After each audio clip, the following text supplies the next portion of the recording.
Hello everyone, कैसे हैं आप सब। नमस्ते नमस्ते नमस्ते। क्या हाल समाचार। Very good evening all of you. क्या मैं दिखाई दे रहा हूं क्या? जल्दी से बताओ कमेंट करके।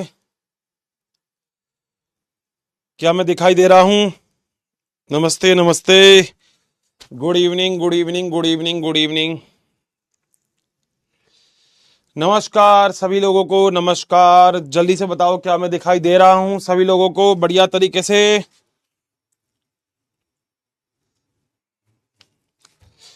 नमस्ते नमस्ते, good evening good evening good evening good evening.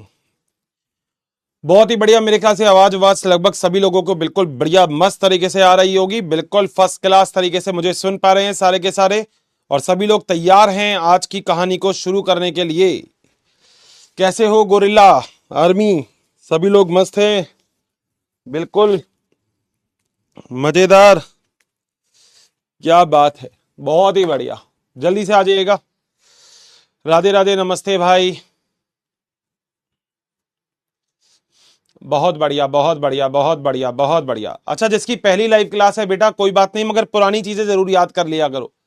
मैंने पहले भी बहुत कुछ पढ़ा रखा है, तो ऐसे मत किया करो कि पुरानी चीजें याद नहीं है और नहीं पे चलो। पुरानी चीजें भी पढ़ते रहा करो। ये चैप्टर ऐसा नहीं है कि एकदम से कूदे और यूं कहोगे हर्षित सर मजा आ गया। ना मुन्ना ना, इसके अंदर पुराना पढ़ना पड़ेगा बेटा। पुराना पढ़ना पड़ेगा तभी मजा आएगा। स्लाइड शो नहीं हो रही, अभी शो करवाते हैं बेटा, रुक जा। अभी कर देते हैं इसका भी काम, रुक जा।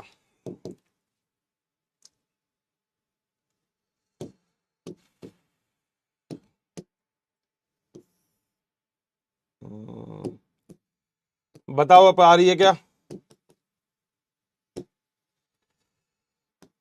अभी सभी लोगों को स्लाइड शो हो रही है। नमस्ते नमस्ते। हाँ भैया हाँ।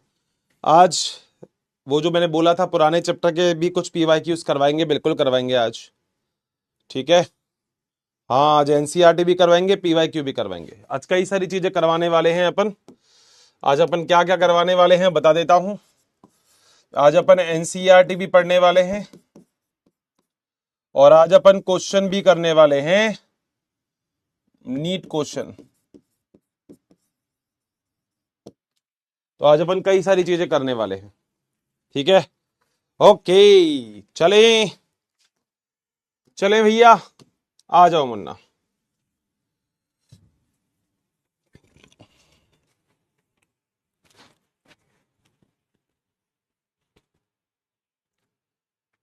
क्या सभी लोग रेडी यानी कि तैयार हैं?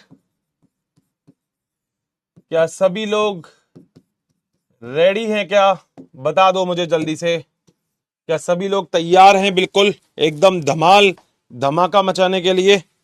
सारे के सारे लोग बिल्कुल रेडी हैं? एक बार फटाफट से मुझे यस कर दो कि हर्षित सर बिल्कुल तैयार है।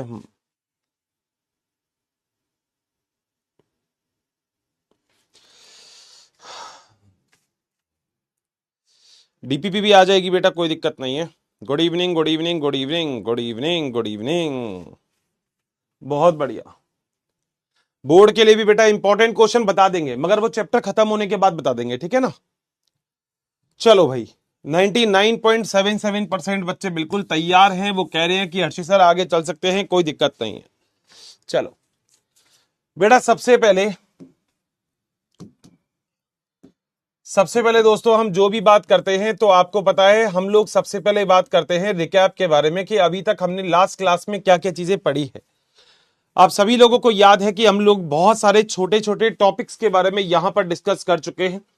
आप सभी लोग बहुत अच्छे से जानते हैं कि हमने यहां पर क्या क्या काम किया था। हमने सबसे पहले तो आनुवांशिक पदार्थ के बारे में पढ़ा, फिर हमने पढ़ा डीएनए की संरचना के बारे में, फिर हमने एक बी डीएनए का मॉडल भी पढ़ा था अगर आप लोगों को याद हो।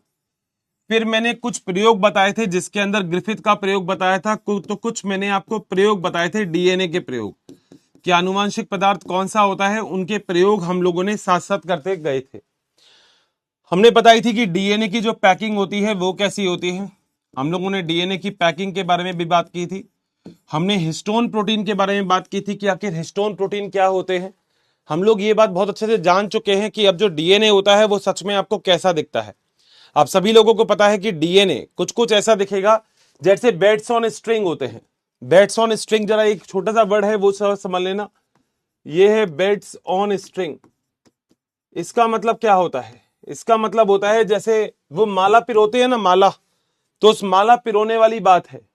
तो यहां पे कई सारी चीजें दिखती है आपको। ऐसे तो आपको दिखते हैं हिस्टोन प्रोटीन, और ऐसे आपको दिखता है डीएनए। तो डीएनए और हिस्टोन प्रोटीन दोनों ही आपको दिखता है। अगर आप इलेक्ट्रॉन सूक्ष्मदर्शी की सहायता से देखते हो तो डीएनए के जो होता है वो हिस्टोन प्रोटीन के ऊपर लिपटा हुआ आपको दिखाई देता है। मेरे ख्याल से जो पूरा का पूरा पैरामीटर था वो लगभग आप सभी लोगों को बिल्कुल अच्छे से क्लियर है, क्योंकि हम लोग ये पूरा पैरामीटर बहुत अच्छे से डिस्कस कर चुके थे। हम लोगों ने, मेरे ख्याल से यहां तक ऐसा कोई भी पॉइंट नहीं होगा जो हमने डिस्कस नहीं किया। हमने पूरी की पूरी चीज आपको बताई है कि डीएनए की संरचना सच में कैसी होती है। मैं छोटे छोटे पॉइंट्स बोल रहा हूं, एक बार खुद अपने आप को जस्टिफाई कर लेना कि आपको लगभग सारी चीजें आती है क्या। ठीक है, मैंने आपको बात बोली थी कि डीएनए की संरचना कैसी होती है।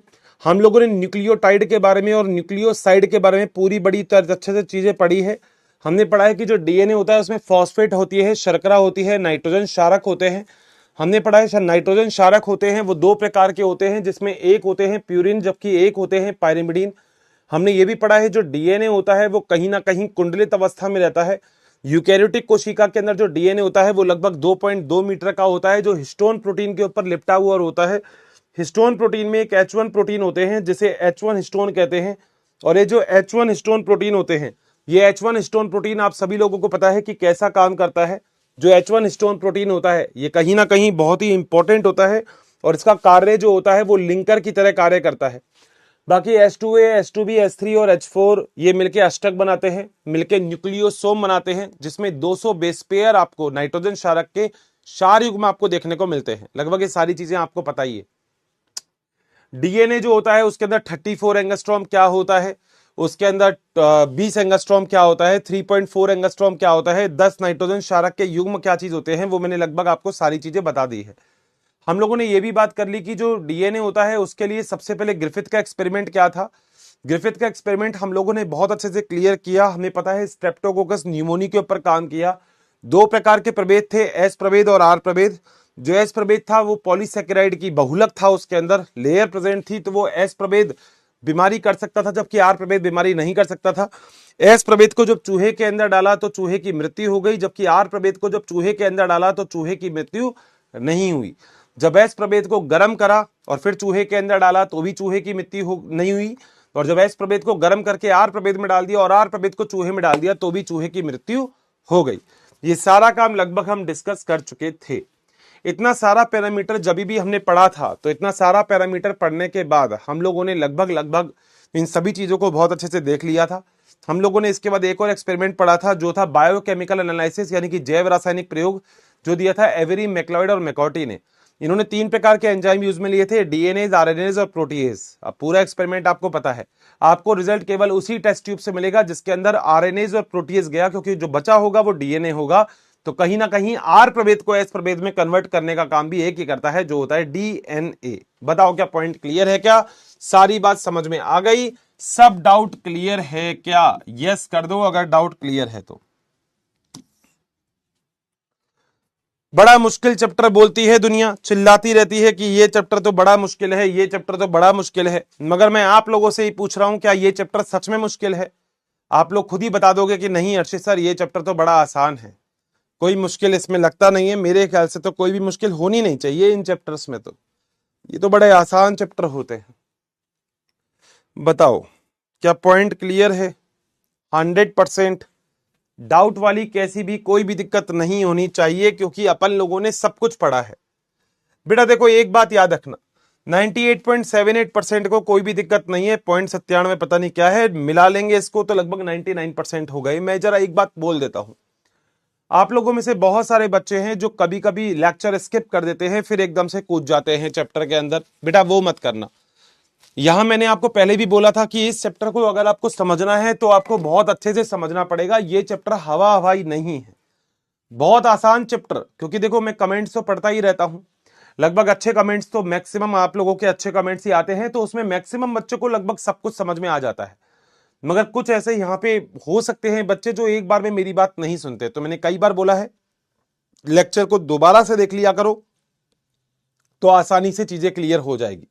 भाई देखो सोचने वाली बात है, अगर 98% बच्चे को समझ में आ रहा है, जो 2% है उनको भी समझ में आ ही जाएगा।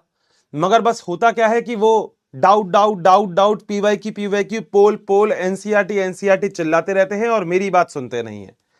अब मैंने आज भी अभी बोल दिया यहां पर कि मैं आज वाले लेक्चर में आपको एनसीईआरटी भी करवाऊंगा और पीवाईक्यू प्रीवियस ईयर के क्वेश्चन भी करवाऊंगा, सब कुछ लिख दिया। मगर कुछ ऐसे भी होंगे जो अभी भी यही लिखते हैं, लिखेंगे। पोल भी करवाऊंगा आज मैं, ठीक है। पोल तो वैसे मैं डेली करवाता हूं क्वेश्चन आंसर के, मगर आज भी करवाऊंगा। बताइए क्या डन है? देख लो, मैं झूठ नहीं बोल रहा हूं। देखो यहां पे यही चीज होंगे। सर बोर्ड के एग्जाम में आएगा क्या? बेटा क्वेश्चन आंसर सब बोर्ड के एग्जाम्स में तो आते ही हैं, ये बहुत इजी चैप्टर है, ठीक है। मेरा पोल जल्दी आ जाता है बेटा, रिफ्रेश कर लिया करो या साइन आउट करके साइन इन कर लो।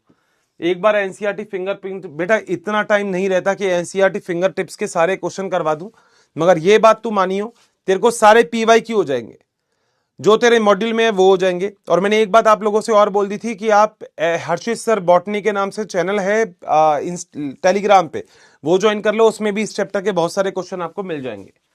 पहले आधा आया या मुर्गी, बेटा पता नहीं, ये तो तू देख ले। डीएनए पैकिंग क्या है? बेटा कल आपको बताया था, हिस्टोन प्रोटीन के ऊपर 2.2 मीटर जो लंबा डीएनए लिपटा हुआ होता है ना, वो डीएनए पैकिंग होता है। जहां मैंने तुझे बताया था 1.75 या 1/3/4 बार घूमता है वो केवल, ठीक है।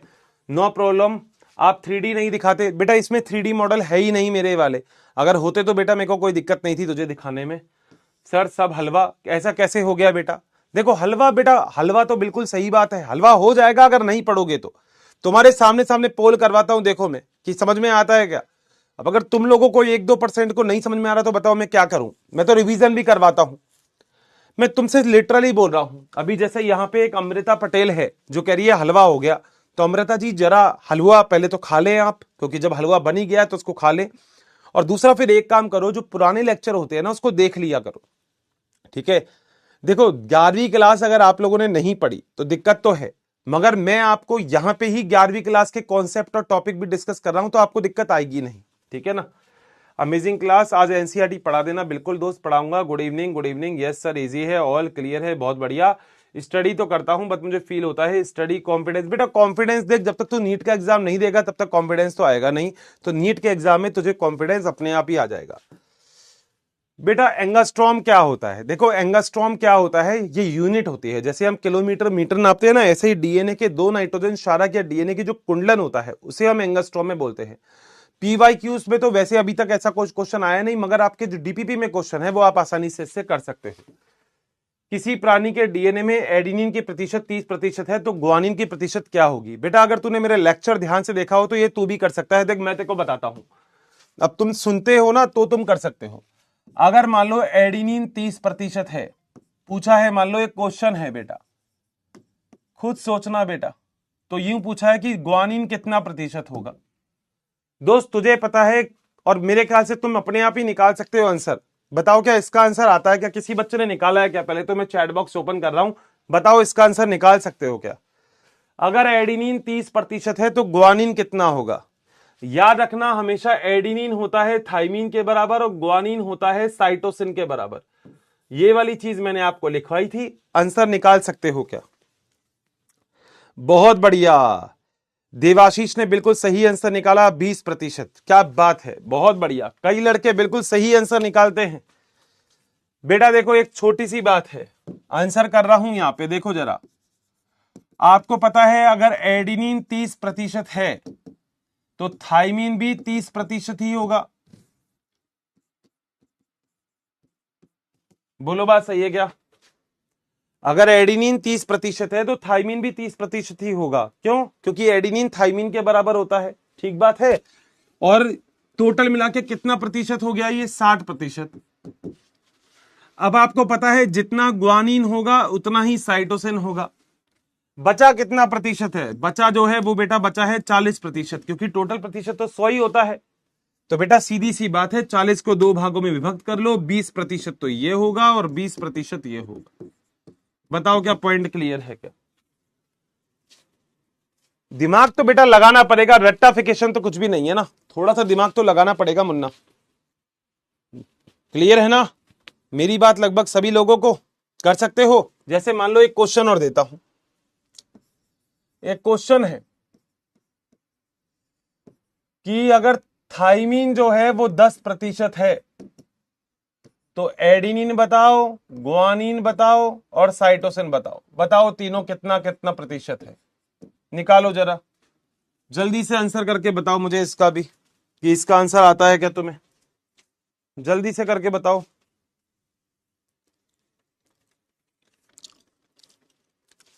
बताओ जल्दी बेटा। एक बच्चा पूछ रहा है 40 कैसे? बेटा प्रतिशत 100 ही होती है ना, 100 में से ऊपर वाले 60 है तो नीचे वाले 40 ही बचेंगे बेटा।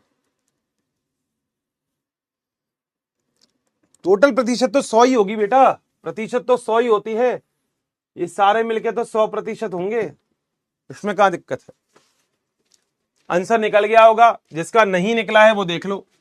मुझे पता है जितना एडिनिन होगा उतना ही थाइमीन होगा। अगर थाइमीन 10% है तो एडिनिन भी 10% ही होगा, क्यों? एडिनिन के सामने थाइमीन बैठता है, सही बात है, ठीक है। तो एडिनिन कितना प्रतिशत है? 10%। टोटल मिला के कितने प्रतिशत हो गए? ये 20%। तो 100 में से 20% गया तो ये दोनों कितना होना चाहिए? 80%। अब 80% में ये भी आधे आधे होंगे तो ये 40% होगा और ये भी 40% होगा। बताओ क्या पॉइंट क्लियर है क्या? आंसर आ गया क्या? डन कर दो, ओके है क्या? बिल्कुल समझ में आ गई क्या बात?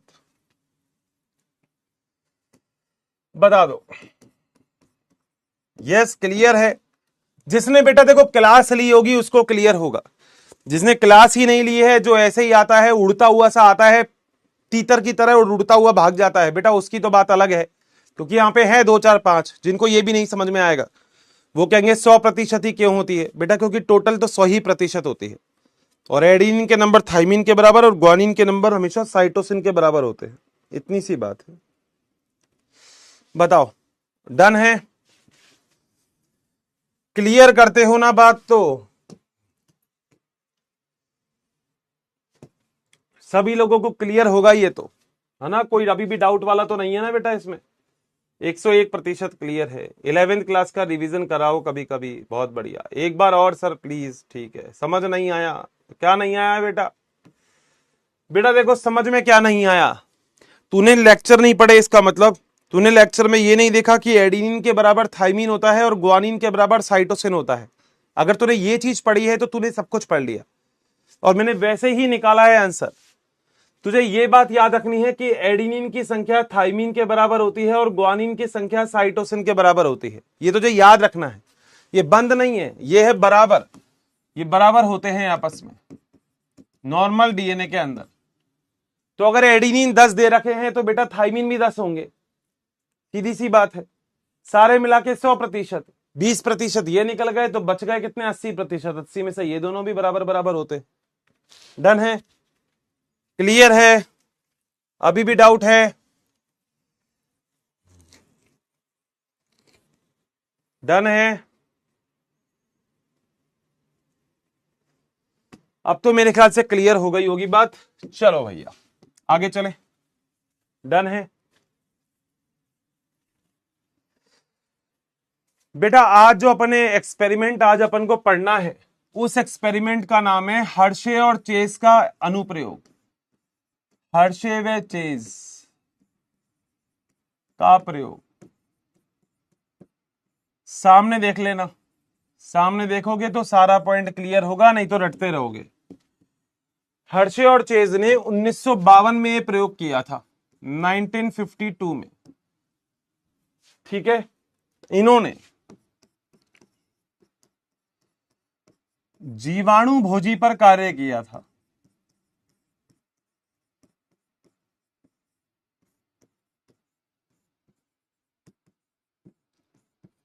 जिस बच्चे को जीवाणु भोजी का मतलब नहीं पता वो बता देता हूं।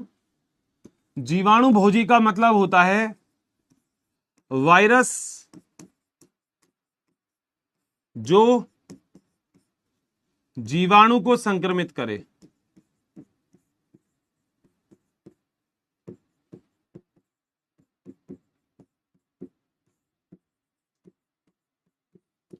बोलो बात सही है? डन है? वायरस का मतलब क्या होता है? वायरस का मतलब होता है विषाणु। बोलो बात सही। कौन से प्रकार का जीवाणु भोजी लिया था? उस जीवाणु भोजी का नाम है T2 जीवाणु भोजी।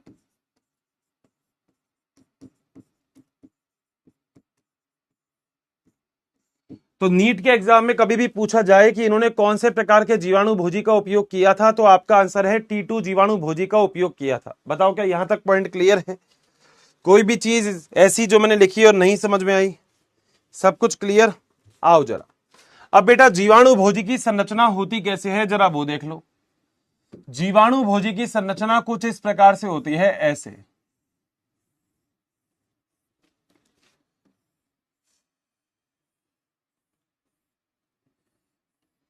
कभी तो डायग्राम बनाया होगा ऐसा, नहीं बनाया तो कोई बात नहीं, आज देख लो,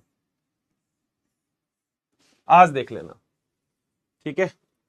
ये बेटा एक डायग्राम है जीवाणु भोजी का। इसमें जो ऊपर वाला भाग होता है इसे हम बोलते हैं शीर्ष, और नीचे वाला भाग जो होता है इसे हम बोलते हैं पूंछ। बोलो पहला पॉइंट क्लियर है? 100%। जो शीर्ष होता है इसे हम इंग्लिश में बोलते हैं हेड, और जो पूंछ होती है उसे हम बोलते हैं टेल। जो शीर्ष होता है वो छोटे छोटे ऐसे संरचनाओं से मिलकर बना होता है जिसे हम बोलते हैं कैप्सोमियर। ये छोटी छोटी छोटी संरचनाओं से मिलकर शीर्ष बना होता है, जिस संरचना को हम बोलते हैं कैप्सोमियर। तो ये जो छोटी छोटी संरचना हमने आपको दिखाई है, ये संरचना और कुछ नहीं है, ये संरचना है कैप्सोमियर। तो ये जो है ये है कैप्सोमियर। कोई पूछेगा कि कैप्सोमियर क्या होता है, तो आपका आंसर है कैप्सोमियर एक प्रोटीन होता है। बोलो बात सही है? इसी कैप्सोमियर से ये जो पूरी संरचना बनी हुई दिख रही है आपको, इसे ही हम बोलते हैं कैप्सिड। तो अगर कोई आपसे पूछे कि कैप्सिड किससे बना होता है, तो आपका आंसर है जो कैप्सिड है वो कैप्सोमियर से बना होता है। पहला पॉइंट क्लियर है सभी लोगों को? चल सकते हैं आगे, आ जाओ अब आगे। इसके अंदर बेटा जीवाणु का आनुवांशिक पदार्थ होता है, जीवाणु भोजी का ये होता है आनुवांशिक पदार्थ, और ये आनुवांशिक पदार्थ जो होता है ये होता है डीएनए।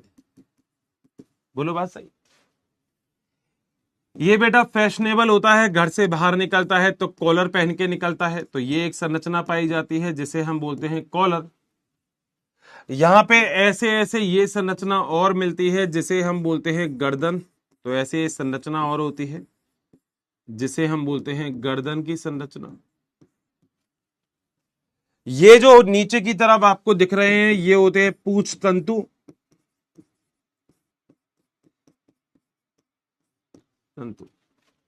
और नीचे की तरफ यहां पे पाई जाती है आधारी प्लेट।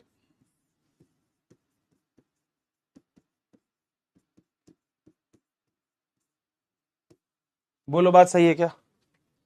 100%। ये वाला डायग्राम बड़ा ही आसान है क्योंकि ये T2 जीवाणु भोजी का डायग्राम है। आपकी एनसीईआरटी इस डायग्राम को बनाती नहीं है, बस ऐसे ही थोड़ा सा लमसम करके दिखा देती है, कह रहे देख लो अगर समझ में आ रहा है तो। मगर बेटा हमने तो पूरा डायग्राम आपको बनाया कि ये क्या होता है। बोलो बात सही है? ये वाला डायग्राम है, ये T2 जीवाणु भोजी का डायग्राम है। ये किसका डायग्राम है? T2 जीवाणु भोजी।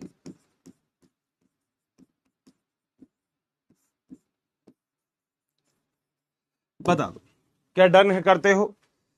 डायग्राम में ऐसा कुछ समझने का नहीं है, बस ऊपर आनुवांशिक पदार्थ मिलता है जो डीएनए होता है, बस इतनी सी बात आपको याद रखनी है। कोई आपसे कहे कि T2 जीवाणु भोजी का आनुवांशिक पदार्थ क्या होता है, तो आपका आंसर है कि T2 जीवाणु भोजी का जो आनुवांशिक पदार्थ है वो डीएनए होता है। वो मैंने लिख भी दिया वहां पे ऊपर।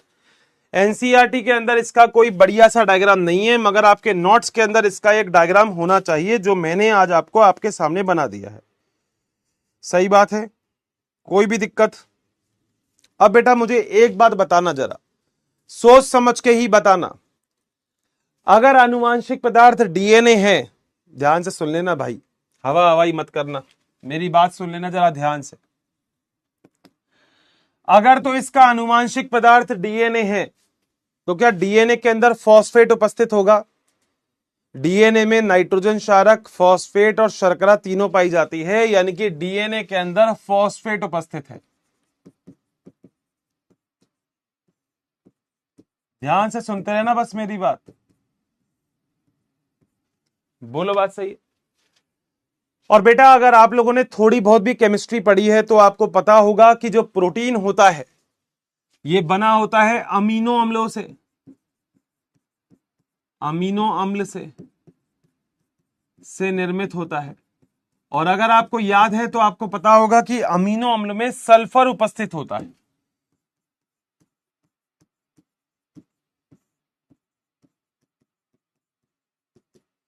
बताओ क्या पॉइंट दोनों क्लियर है क्या? मेरे सारे के सारे दोस्तों को दो बात क्लियर हो जानी चाहिए कि डीएनए के अंदर तो फॉस्फेट होता है। पूरे चैप्टर में यही चिल्ला चिल्ला के आ रहा हूं मैं कि डीएनए में फॉस्फेट होता है, डीएनए में फॉस्फेट होता है, सभी लोगों को याद होगा। और प्रोटीन के अंदर सल्फर उपस्थित होता है। ये अगर आपने नहीं पढ़ा तो कोई बात नहीं, आज ये वाली बात सुन लेना। ये दो चीज है जिससे पूरा का पूरा एक्सपेरिमेंट क्लियर हो जाएगा, ये और ये, बस ये दो चीज आपको याद रखनी है तो पूरा एक्सपेरिमेंट क्लियर हो जाएगा। बताओ क्या पॉइंट क्लियर है? हर्षे और चेज ने क्या प्रयोग किया वो लगभग सामने, पॉइंट क्लियर है। जीवाणु भोजी, कोई दिक्कत है यहां तक किसी को भी नहीं? अब सुनो बेटा, सुनते ही रहना बस मेरी बात, ध्यान से सुनोगे तो सब कुछ समझा दूंगा, नहीं तो फिर कहते रहोगे हर्षित सर ये क्या हो गया, ये समझ में नहीं आया। इसलिए बोल रहा हूं मेरी बात ध्यान से सुनना।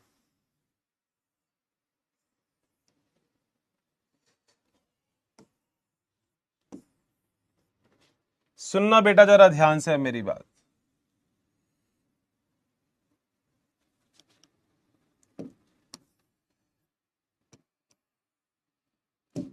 बेटा हर्षे और चेज ने क्या किया, दो जीवाणु भोजी ले लिए, एक ये ले लिया एक ये ले लिया, दो अलग अलग जीवाणु भोजी ले लिए।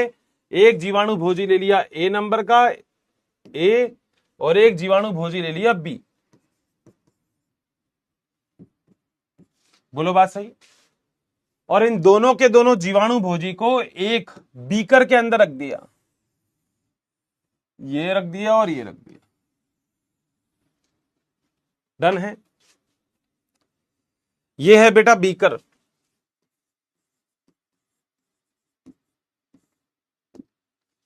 बोलो बात सही? अब बेटा इन्होंने क्या काम किया, इन्होंने कुछ रेडियोधर्मी पदार्थों का इस्तेमाल किया। रेडियोधर्मी क्या होते हैं? जो अपने अंदर से रेडिएशन को निकालते हैं, उसे हम रेडियोधर्मी कहते हैं। तो इन्होंने क्या काम किया, एक में यहां पर तो इन्होंने P32 को डाल दिया, P32 रेडियोधर्मी।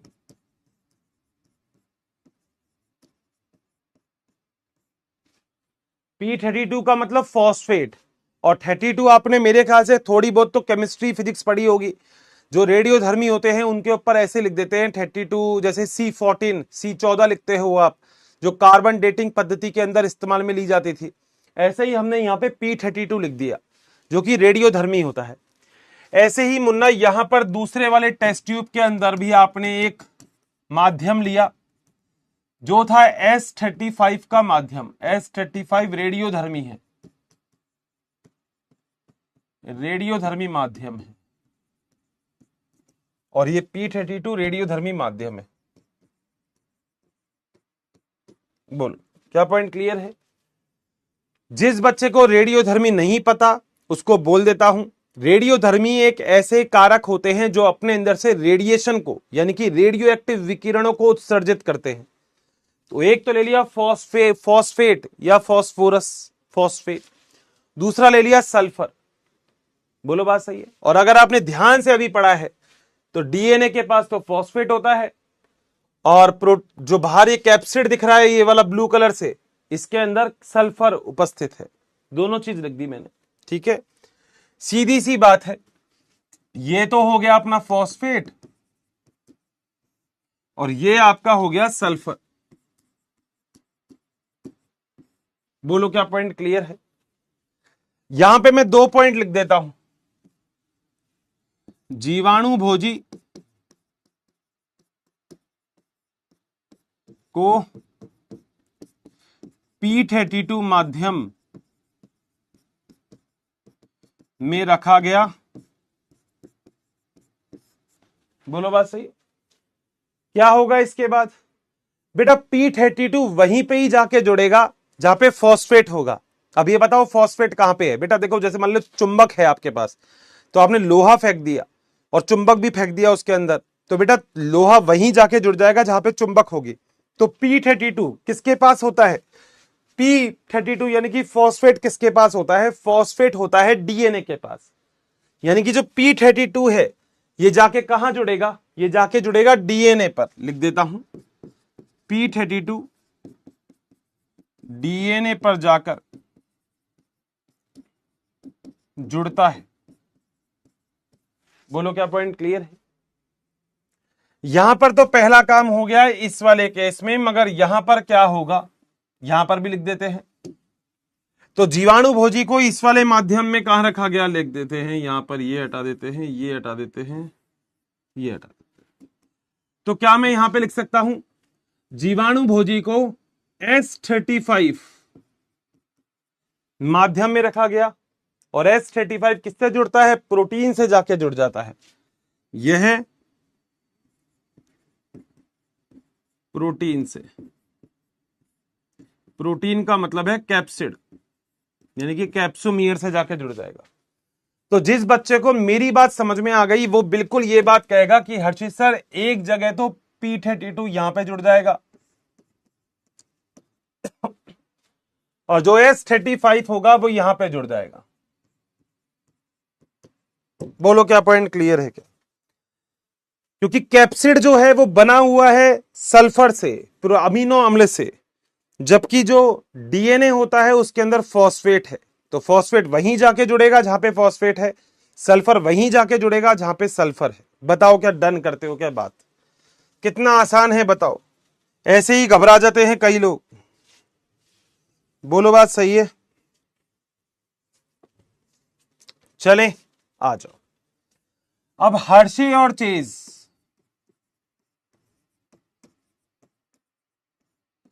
के प्रयोग के मुख्य चरण क्या थे? स्टेप क्या थे? पहला जो है वो है संक्रमण, जिसे हम बोलते हैं इन्फेक्शन। दूसरा जो है वो है अनावरण, जिसे हम बोलते हैं ब्लेंडिंग। और तीसरा जो है वो है अपकेंद्रण, जिसे हम बोलते हैं सेंट्रीफ्यूज। बोलो क्या पॉइंट क्लियर है? नहीं समझ में आया ना ये स्टेप? कोई दिक्कत ही नहीं है, अभी समझना भी नहीं है, मैंने समझाया ही नहीं अभी। कुछ तो कहेंगे ये क्या होता है, समझना ही नहीं है बेटा, अभी समझाया ही नहीं। अभी तो बस मैंने ये समझाया है। मैंने बोला कि बाहर जो कैप्सिड होता है वो प्रोटीन से बना होता है, प्रोटीन में अमीनो अम्ल होते हैं, अमीनो अम्ल में सल्फर होता है। अंदर डीएनए होता है, डीएनए में फॉस्फेट होता है। तो हमने दो चीज ले ली, P32 और S35, रेडियोधर्मी। P32 वहां जाके जुड़ेगा जहां पे फॉस्फेट होगा। फॉस्फेट आपको पता है डीएनए के पास ही होता है, लिख दिया मैंने। और S35 कहां जुड़ेगा आपको पता है। बस इतनी ही बात बताइए मैंने, और कुछ नहीं बताया अभी। सही है? देखो कितना आसान बना दूंगा मैं टॉपिक को, मगर साथ साथ तो बेटा मेरे पढ़ना ही पड़ेगा। रट्टाफिकेशन बेटा है ही नहीं मेरे पास। ये एनसीईआरटी का डायग्राम है जो मैं आज यहां पे तुम्हारे सामने सुलटा दूंगा। सामने सामने तुम्हारे डायग्राम बनाऊंगा, दिखाऊंगा तुम्हें, और पूरा डायग्राम तुम्हें समझाऊंगा। मेरे ख्याल से डायग्राम लगभग सभी बच्चों को दिख रहा होगा। अगर नहीं भी दिख रहा है तो बेटा तुम तुम्हारी खुद की एनसीईआरटी में डायग्राम देख लो। अब यूं मत कहना एनसीईआरटी खरीदी ही नहीं। नहीं खरीदी तो बेटा कोई बात नहीं, खरीदनी तो पड़ेगी। ठीक है? पक्का? बताऊं जरा? आ जाओ। बात ध्यान से सुनना मेरी। बात सुनोगे तो पूरा समझा दूंगा। अगले 2 से 4 मिनट आपको बस यहां पे सामने मेरी तरफ ध्यान देना है। देखो ध्यान से सुनना है बस। एक जीवाणु भोजी को S35 लगा दिया, एक जीवाणु भोजी पे P32 या 32P लगा दिया। बात एक ही है, वो तो बात सही है। S35 या 35S, बात एक ही है। सही है? आप सभी लोगों को पता है S35 जाके कहां जुड़ेगा, मैं डॉट लगा देता हूं, यहां जुड़ेगा। जबकि P32 जाके कहां जुड़ेगा, वो डीएनए पे जाके जुड़ेगा। बोलो क्या पॉइंट क्लियर है क्या? ध्यान से सुन लेना बेटा, जरा फिर बोल रहा हूं मैं, ध्यान से सुनोगे तो सारी बात समझ में आएगी। ठीक है, चलूं आगे, ध्यान से सुनना। सबसे पहला जो स्टेप है उस स्टेप का नाम है यहां पर, जिसे हम बोलते हैं संक्रमण। संक्रमण का मतलब क्या है? जो जीवाणु भोजी है वो जीवाणु को संक्रमित करता है। ये बेटा जीवाणु है, आपको एज इट इज डायग्राम बनाना है एनसीईआरटी का, मैं लेबल कर रहा हूं। ठीक है, तो यहां पे क्या काम करना है हमें? जो जीवाणु भोजी होता है वो जीवाणु के अंदर अपना आनुवांशिक पदार्थ डाल देता है। देखो, इस वाले ने भी अपना आनुवांशिक पदार्थ डाल दिया, इस वाले ने भी अपना आनुवांशिक पदार्थ डाल दिया। ठीक है, लिख देता हूं, जीवाणु भोजी जीवाणु को संक्रमित करता है।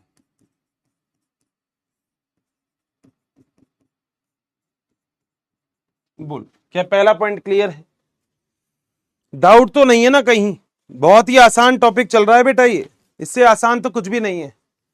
सबसे पहले क्या काम हुआ? आनुवांशिक पदार्थ अंदर आ गया बेटा। आनुवांशिक पदार्थ, मान लो एक आनुवांशिक पदार्थ, तो मान लो ये आ गया अंदर, ये रहा, और एक आनुवांशिक पदार्थ इसका आ गया। वैसे दोनों का दिख ही रहा है आपको, तो मेरे को दिखाने की जरूरत नहीं है, दिख रहा है। एक में का लाल वाला आ गया, एक में काला वाला आ गया आनुवांशिक पदार्थ। अब थोड़ा सा दिमाग लगाना, अगर भगवान ने दिमाग दिया है तो लगाना पड़ेगा थोड़ा सा दिमाग। ये लगाना कि अंदर क्या आया है? आनुवांशिक पदार्थ। ध्यान से सुनना बेटा जो मैं बोल रहा हूं, मैं फिर बोल रहा हूं, मेरी बात ध्यान से सुनना। अंदर क्या आया है? आनुवांशिक पदार्थ। ये बात तो सही है। भारी, बाकी जो ऊपर का खोल है वो तो देखो बाहर की तरफ ही रह गया, अंदर केवल आनुवांशिक पदार्थ गया है।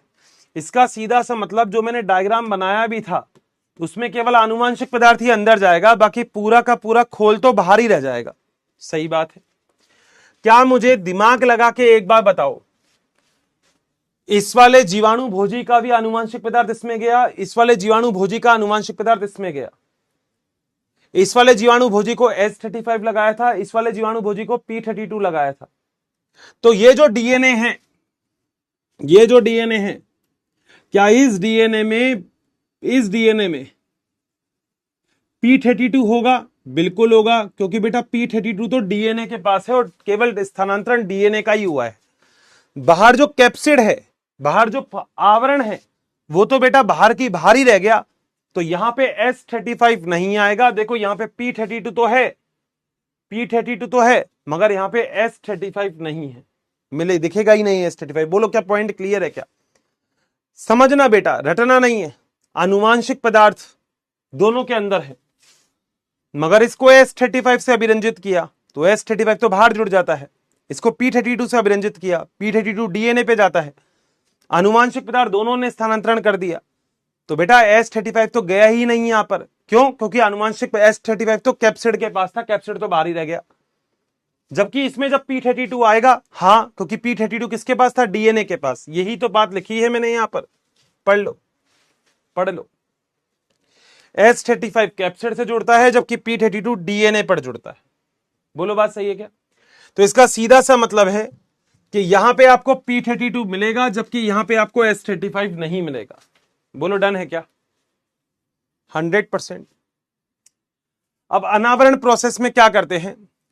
जीवाणु भोजी जो होता है वो जीवाणु से अलग हट जाता है। लिख देता हूं, जीवाणु भोजी जीवाणु से अलग हो जाता है। बोलो क्या पॉइंट क्लियर है? रटना नहीं है। और देखो सच में इसके बाद भी किसी को लगता है इसकी सर दोबारा बता दो, मैं फिर बता दूंगा, मगर इस फिर वाली कंडीशन तुम्हारी खत्म नहीं होगी ना, इसलिए लेक्चर को वापस देख लिया करो, वो ज्यादा फायदेमंद होता है। क्योंकि भगा भगा के बताने से ज्यादा अच्छा है एक बार फिर से लेक्चर देख लिया, वैसे तो दोबारा पढ़ देखने की जरूरत ही नहीं है। अब बेटा एक मशीन होती है जिसे हम बोलते हैं अपकेंद्रण। अपकेंद्रण का मतलब होता है सेंट्रीफ्यूज। ये समझना ये मशीन क्या होती है।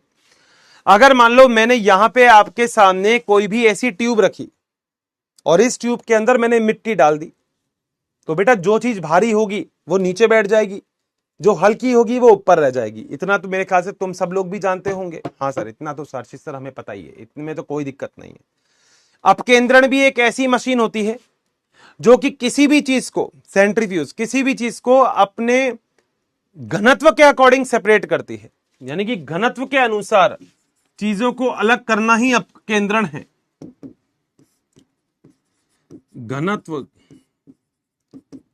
के आधार पर अलग करना। बोलो बात सही है? अब खुद सोच के देखना बेटा, रटना कुछ भी नहीं है। मैं फिर बोल रहा हूं, रटना नहीं है, समझना। अगर यहां पे भी एक टेस्ट ट्यूब ली, जिस टेस्ट ट्यूब के अंदर जीवाणु भोजी भी था और जीवाणु भी था, ऐसे यहां पे भी एक टेस्ट ट्यूब ली, जिस टेस्ट ट्यूब के अंदर जीवाणु भोजी भी था और जीवाणु भी था। अब यह बात तो आप जानते हो, जीवाणु ज्यादा भारी होगा, तो जो भारी होगा वो नीचे रह जाएगा। तो यहां देखो, जीवाणु भोजी तो कहां, जीवाणु तो कहां आ गया, नीचे। ये तो जीवाणु है, ये भी, ये जीवाणु इसमें है। बोलो बात सही है? और जो वायरस है, जो विषाणु है, जो जीवाणु भोजी है, वो ऊपर रह जाएगा। तो बेटा ये जीवाणु भोजी ऊपर रह गया।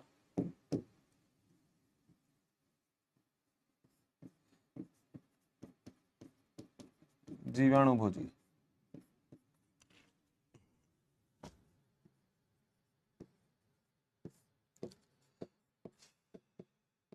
जीवाणु भोजी। बोलो क्या पॉइंट क्लियर है क्या? बेटा जो हल्का होगा वो ऊपर रहता है, जो भारी होता है नीचे बैठ जाता है। यूं मत कहना ये नहीं समझ में आया, ये तो अब क्या ही समझाऊं इसमें। जो भारी होगा नीचे बैठेगा, जो हल्का होगा ऊपर रह जाएगा, यही मशीन का काम है। अब मुझे एक बार बताना खुद सोच के, ध्यान से सुनना।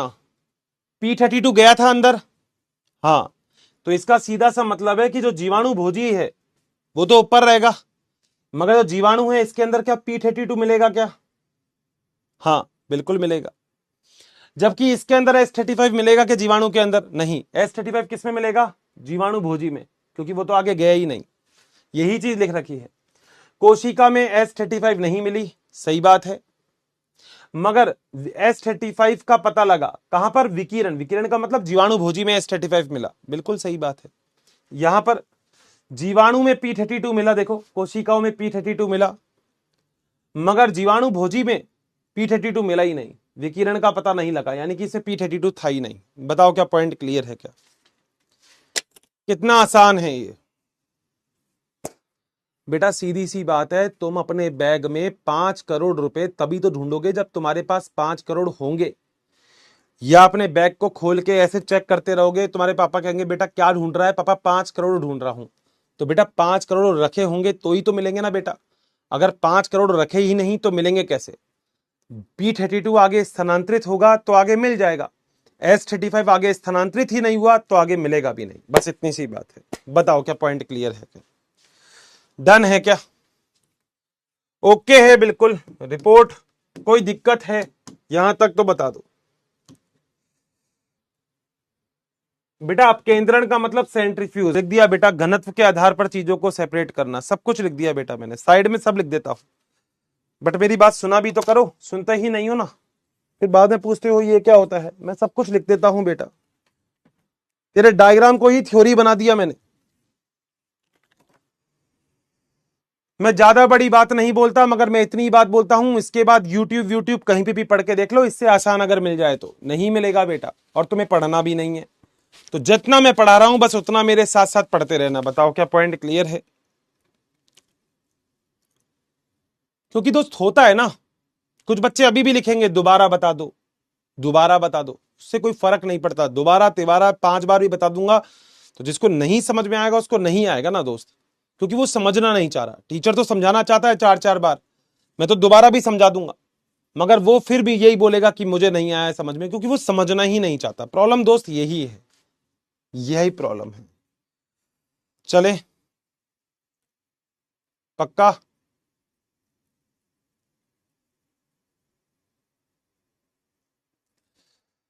बता दो जल्दी से, समझ आ गया क्या? समझ आ गया? बता दो।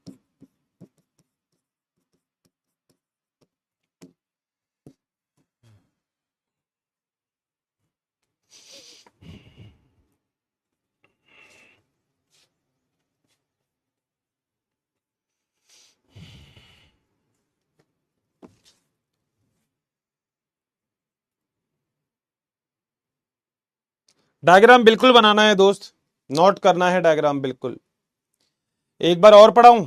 बताता हूं भाई, एक बार और रिपीट करता हूं। ठीक है भाई, एक बार और बताता हूं। मगर मैं एक बात बोलता हूं, 97% को अगर समझ में आया तो ये 3% को क्यों नहीं आया? चलो भाई फिर समझाता हूं, देखो सुन लेना अब जरा, बातें मत करना, सुनो भाई। हर्शे और चेज नाम के एक वैज्ञानिक थे, जिन वैज्ञानिकों ने जीवाणु भोजी के ऊपर कार्य किया। जीवाणु भोजी एक ऐसा विषाणु होता है जो जीवाणु को संक्रमित करता है, उसे हम जीवाणु भोजी कहते हैं। यहां तक बात क्लियर है? ठीक है। ये एक जीवाणु भोजी का डायग्राम है, जिसके अंदर आपको केवल दो बात समझनी है कि जो बाहर का कैप्सिड होता है ये प्रोटीन से बना होता है, और प्रोटीन में सल्फर होता है, लिखा हुआ है सब कुछ। और जो अंदर डीएनए होता है उसके पास फॉस्फेट होता है। ये दो चीजें आपको याद रखनी है, बाकी कुछ भी याद रखो मत रखो कोई दिक्कत नहीं है। ये असली पॉइंट है कि डीएनए के पास तो फॉस्फेट होता है, डीएनए के पास सल्फर नहीं होता, मगर प्रोटीन के पास सल्फर होता है, फॉस्फेट नहीं होता। तो एक के पास एक चीज, एक के पास एक चीज। बेटा चुंबक से आप लोहे को इसलिए तो अलग कर सकते हो, बहुत सारा तुम्हारे पास कचरा पड़ा है, मगर लोहे को अलग करना है तो चुंबक से क्यों अलग कर पाते हो? क्योंकि बेटा चुंबक जो होता है वो केवल लोहे को अपनी ओर आकर्षित करता है, इसलिए। सीधी सी बात है, कोई रॉकेट साइंस थोड़ी है इसमें। तो जीवाणु का जो बाहर का हिस्सा है उसमें प्रोटीन पाया जाता है, और प्रोटीन में सल्फर होता है, और डीएनए के पास फॉस्फेट होता है। बताओ ये दोनों पॉइंट क्लियर हैं? आ जाओ। अब इन्होंने क्या काम किया एक्सपेरिमेंट पूरा करने के लिए? इन्होंने कैसे कैसे एक्सपेरिमेंट किए? इन्होंने एक जीवाणु भोजी को S35 से अभिरंजित कर दिया, जबकि एक जीवाणु भोजी को P32 डाल दिया। अब P32 यानी कि फॉस्फेट, फॉस्फेट कहां जुड़ेगा? डीएनए के पास। और सल्फर कहां जुड़ेगा? प्रोटीन के पास। तो देखो S35 बाहर जोड़ दिया मैंने, जबकि P32 अंदर जोड़ दिया। अब आप लोगों को इस डायग्राम से एक बात तो पता है कि आनुवंशिक पदार्थ ही स्थानांतरित हो रहा है, बाहर वाला पूरा का पूरा हिस्सा तो बाहर ही रह गया। तो सीधी सी बात है ना बेटा, इसके पास तो बाहर की तरफ S35 था, तो S35 तो बाहर ही रह गया ना बेटा, S35 तो स्थानांतरित ही नहीं हुआ। मगर जो P32 था वो तो बेटा आगे जाके देख स्थानांतरित हुआ है ना, तो जो स्थानांतरित हुआ है वही तो तेरे को जीवाणु में मिलेगा, तो जीवाणु में तेरे को P32 मिल जाएगा, जबकि S35 तेरे को जीवाणु में नहीं मिलेगा। किसमें मिलेगा? जीवाणु भोजी में। जबकि यहां पे P32 को जीवाणु में मिलेगा, जीवाणु भोजी में नहीं मिलेगा। बस इतनी सी बात है। अब बता दो, क्या आप क्लियर है? क्या क्या आप समझ में आ गया क्या? अब बता दो जरा, क्या अब ओके है? बता दो।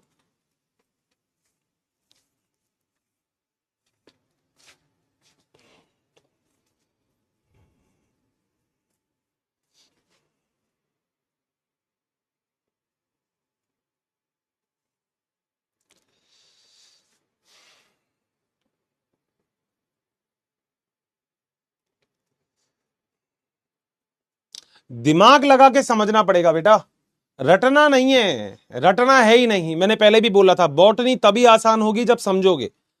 लगता था ना तुम्हें बॉटनी सच में मुश्किल है, अभी तक आया कुछ मुश्किल? अब बेटा देखो, थोड़ा बहुत नए नए नाम तो याद करने पड़ते हैं बेटा, वो तो फिजिक्स में भी है, केमिस्ट्री में भी है, जूलॉजी में भी है। तो ऐसा मत कहना हर्षित सर ये हम कैसे याद करेंगे, बेटा वो तो याद अपने आप ही होंगे वो तो, ठीक है। अभी भी 1.5% को नहीं आया, पता नहीं बेटा क्यों नहीं आया, क्या नहीं आया? अब तो बेटा आ ही जाना चाहिए मेरे हिसाब से। देखो जरा देख लेते हैं बेटा। सर मुझे एंगस्ट्रॉम के क्वेश्चन वाले रॉन्ग हो रहे हैं। बेटा कौन सा क्वेश्चन रॉन्ग हो रहा है? ऐसा कोई एंगस्ट्रॉम का आएगा ही नहीं, नहीं तो कोई PYQ आया होगा तो मैं करवा दूंगा। ये डायग्राम नोट करना है बिल्कुल दोस्त, डायग्राम नोट करना है। राधे राधे, इतना अच्छा क्यों पढ़ाते हो? कुछ भूल नहीं पाता हूं। बहुत बढ़िया, अपनी वॉइस में सुना दो गाने, बहुत बढ़िया बहुत बढ़िया। कि दिल की दर्द को जुबां पर लाते नहीं, अपने आंखों से आंसू बहाते नहीं, जख्म चाहे गहरे कितने भी क्यों ना हो, दो हम डिटॉल के सिवाय कुछ और लगाते नहीं। अच्छा बेटा सही है। बोल नहीं आ रहा बेटा, रिफ्रेश कर लो। इसमें दूसरा वाला क्या है, किसमें बेटा, किसमें दूसरा वाला क्या है? एनसीईआरटी का डायग्राम बनाना है। हाँ बेटा, मैंने कई बार बोल दिया, दोबारा बोल देता हूं, बनाना है। Yes sir, love you sir, clear है। वीडियो कॉल बेटा बाद में। रॉकेट साइंस तो फिजिक्स केमिस्ट्री में लगता है। हाँ बेटा, तभी तो कह रहा हूं, बॉटनी में कोई रॉकेट साइंस है ही नहीं। इसमें सब समझ आ रहा है, बहुत बढ़िया। पूरी क्लास एक बार में पूरी रिवाइज, ठीक है बेटा।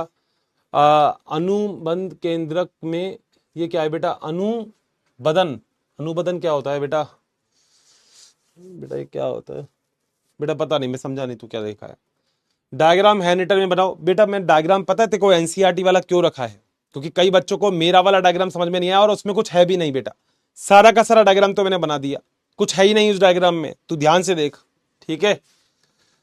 इंग्लिश में भी लिखो बेटा। टीटू जीवाणु भोजी का एग्जाम्पल है, नाम है, जैसे तेरा नाम जो भी है ना, जैसे तेरा नाम है रूबी, ठीक है, तो ऐसे जीवाणु भोजी का नाम है टीटू, बस ऐसे आंसर है।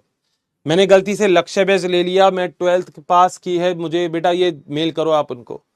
सर क्या ये बोर्ड की तैयारी हो सकती है? बिल्कुल दोस्त। P32 क्या होता है बेटा? ये रेडियोधर्मी अभिरंजक है जो फॉस्फेट से जाके जुड़ता है, ठीक है। कितने स्पीड से लेक्चर को देखो सर, मेरे साथ साथ ही देख बेटा, कोई स्पीड से नहीं। पोल जल्दी आ जाता है, ठीक है बेटा, थोड़ा धीरे कर लेंगे। मैं क्या करूंगा, अपने आप ही आ रहा है बेटा, तो तेज। सर आपने कहा था कि जीवाणु भोजी बाहर निकल गया तो उसके अनुवांशिक पदार्थ अंदर है, तो लास्ट में जीवाणु भोजी कहां से आया? बाहर निकल गया, मगर है तो अभी टेस्ट ट्यूब में ही बेटा। ये सारी की सारी अभिक्रिया ना मेरे लाल, ये टेस्ट ट्यूब में ही हो रही है। ये सारी अभिक्रिया टेस्ट ट्यूब में ही हो रही है, यहीं से ही टेस्ट ट्यूब डाल दी बेटा, सब टेस्ट ट्यूब में ही हो रहा है। ये सारी अभिक्रिया टेस्ट ट्यूब में ही हो रही है, तो कोई भी चीज बाहर नहीं जा रही, सब टेस्ट ट्यूब में ही है बेटा, है ना? मतलब बाहर से अंदर नहीं लाए, सब टेस्ट ट्यूब में है। और ये वाला डायग्राम बनाना है, ये वाला डायग्राम आपको नोटबुक में बनाना है, ठीक है बेटा? दोबारा दोबारा मत पूछना, मैंने लिख दिया नोटबुक में बनाना है ये डायग्राम, एज इट इज बनाना है। डायग्राम ही थ्योरी है तुम्हारी, इसके अलावा तुम्हें कुछ मिलेगा भी नहीं इसमें। बोलो क्या पॉइंट क्लियर है? चले मुन्ना आगे, पक्का सभी लोगों को मेरी बात बिल्कुल क्लियर होगी? अब आगे चलते हैं। अब बेटा हम एक बात पढ़ते हैं कि जो आनुवांशिक पदार्थ होते हैं,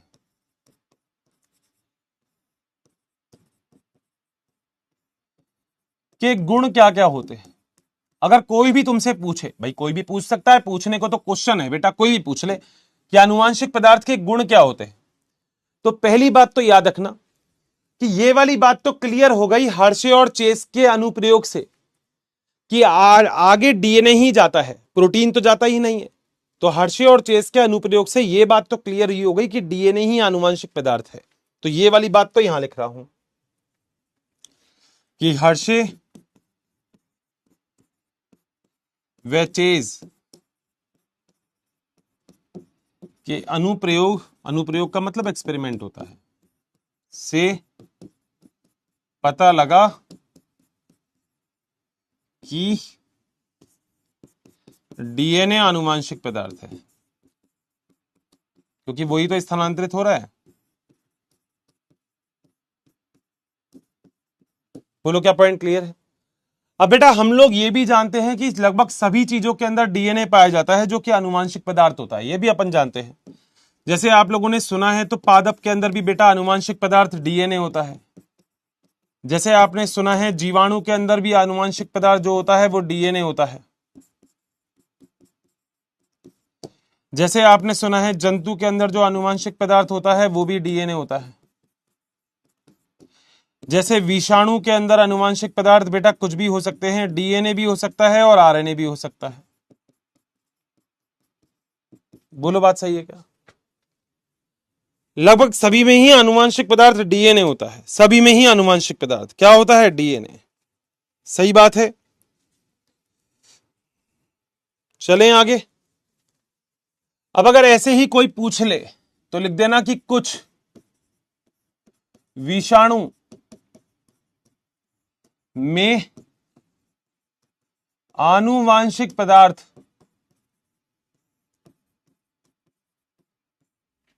आरएनए होता है,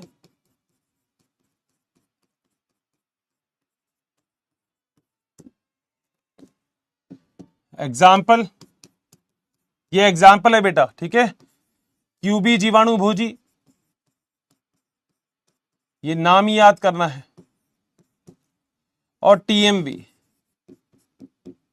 टीएमवी तो आपने क्लास 11th में भी पढ़ा होगा, इसका पूरा नाम होता है तंबाकू मोजेक वायरस।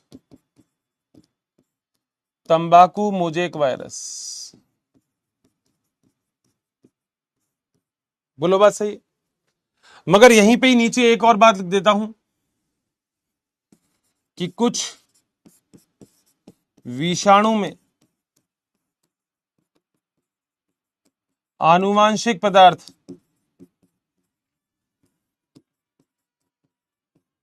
डीएनए होता है। तो कुछ के अंदर तो क्या होता है, आरएनए, जबकि कुछ के अंदर क्या होता है, डीएनए। जैसे एग्जांपल 5X174 नाम याद करना है, लैम्बडा, T2, T4, ये सारे नाम आपको याद करने हैं। बोलो क्या पॉइंट क्लियर है? नाम है बेटा, ये यूं मत पूछना लैम्बडा क्या होता है, नाम है बेटा उसका, वायरस विषाणु का नाम है लैम्बडा, विषाणु का नाम है 5X174, ये नाम है बेटा। जैसे तेरा नाम है ना बेटा, ऐसे ही ये नाम है। बोलो क्या पॉइंट क्लियर है? 100%। चलें आगे, आ जाओ बेटा। एक छोटी सी बात कि आनुवांशिक पदार्थ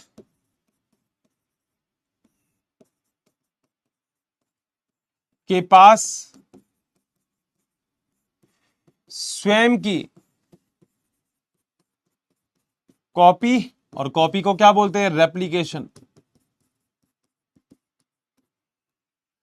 करने की ताकत, करने की क्षमता होती है।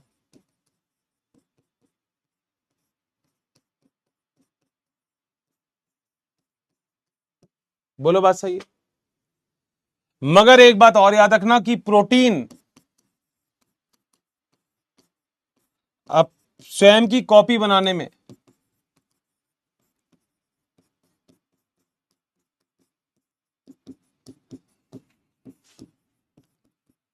असक्षम होता है।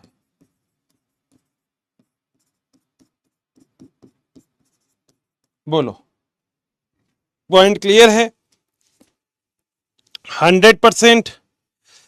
कोई भी दिक्कत?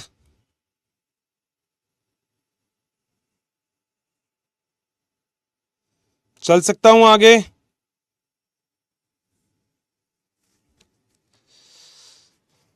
प्रोटीन अपनी कॉपी नहीं बना सकता कभी। डीएनए आरएनए कॉपी बना सकते हैं, प्रोटीन के पास ताकत नहीं होती कि वो खुद की कॉपी बनाए, प्रतिकृतियां नहीं कर सकता, रेप्लिकेशन नहीं कर सकता प्रोटीन। ये वाली चीज बड़ी इंपॉर्टेंट है, तो मैंने यहां पे लिख दी है। चलें, अब सुनो बेटा, आप लोग अच्छे से जानते हो कि जो डीएनए है उससे बनेगा डीएनए, इस डीएनए से बनेगा आरएनए, और इस आरएनए से बनेगा प्रोटीन। और सभी लोगों को पता होगा क्योंकि मैं पढ़ा चुका हूं, इसे central dogma of molecular biology बोलते हैं। सभी लोगों को याद होगा, पढ़ा चुका हूं। डीएनए से डीएनए बनेगा तो इस प्रोसेस को हम बोलते हैं प्रतिकृतियन। डीएनए से आरएनए बनेगा तो इसे हम बोलते हैं अनुलेखन, और आरएनए से प्रोटीन बनेगा तो इसे हम बोलते हैं अनुवादन। मैं पहले भी पढ़ा चुका हूं, तो दोबारा तो बस रिवाइज ही करवा रहा हूं, ये बाकी पहले पढ़ा चुका हूं मैं। क्लियर है? इसका सीधा सा मतलब, आप डीएनए से सीधा प्रोटीन नहीं बना सकते। डीएनए से सबसे पहले आरएनए बनेगा, उसके बाद ही प्रोटीन बनेगा। ये पॉइंट लिख देता हूं, डीएनए से सीधा प्रोटीन बनाना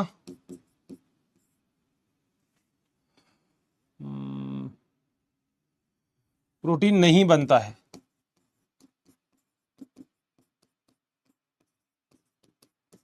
डीएनए से आरएनए व फिर प्रोटीन बनता है।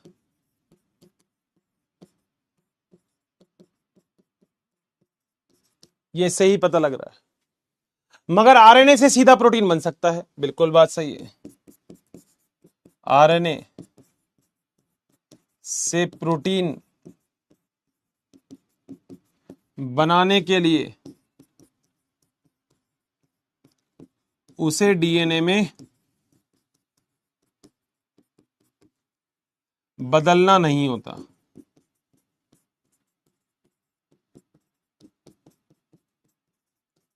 देख सकते हो आप, आरएनए से सीधा प्रोटीन बन रहा है, आरएनए से पहले डीएनए नहीं बनेगा, आरएनए से सीधा प्रोटीन बन सकता है। बताओ क्या पॉइंट क्लियर है क्या? रटना नहीं है बेटा, डायग्राम में ही सब कुछ क्लियर हो रहा है।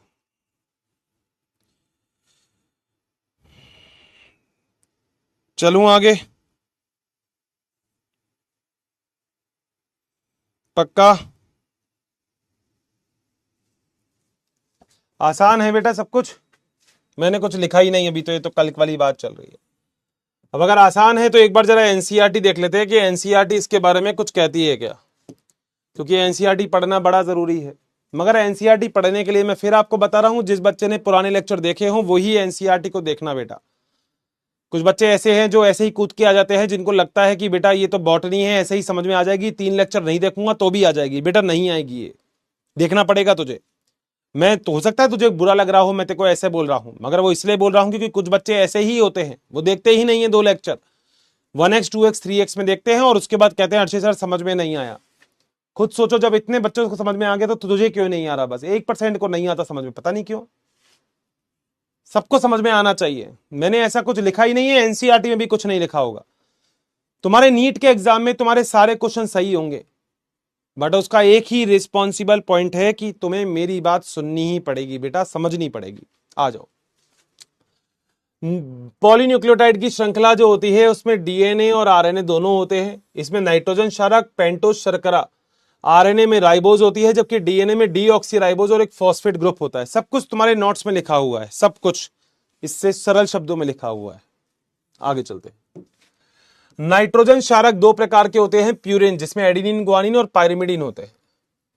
साइटोसिन डीएनए में होता है, जबकि आरएनए में, जबकि थाइमिन डीएनए में मिलता है। थाइमिन के स्थान पर यूरासिल आरएनए में मिलता है। तुम्हारे नोट्स में यह भी है। मैंने बोला था डीएनए के अंदर एडिनिन, थाइमिन, ग्वानिन और साइटोसिन, जबकि आरएनए में एडिनिन, यूरासिल, ग्वानिन और साइटोसिन मिलेंगे। आगे चलते हैं। नाइट्रोजन क्षारक ग्लाइकोसाइडिक बंध बताया था ना, ग्लाइकोसाइडिक बंध तुम्हारा डायग्राम देख लेना जो तुमने बना रखा है ग्लाइकोसाइडिक बंध का। उसमें पहले हाइड्रोक्सिल OH से जुड़ते हैं और न्यूक्लियोसाइड बनाते हैं। पता है तुम्हें न्यूक्लियोसाइड क्या होता है? फॉस्फेट प्लस शर्करा, है ना, वो न्यूक्लियोसाइड हो गए।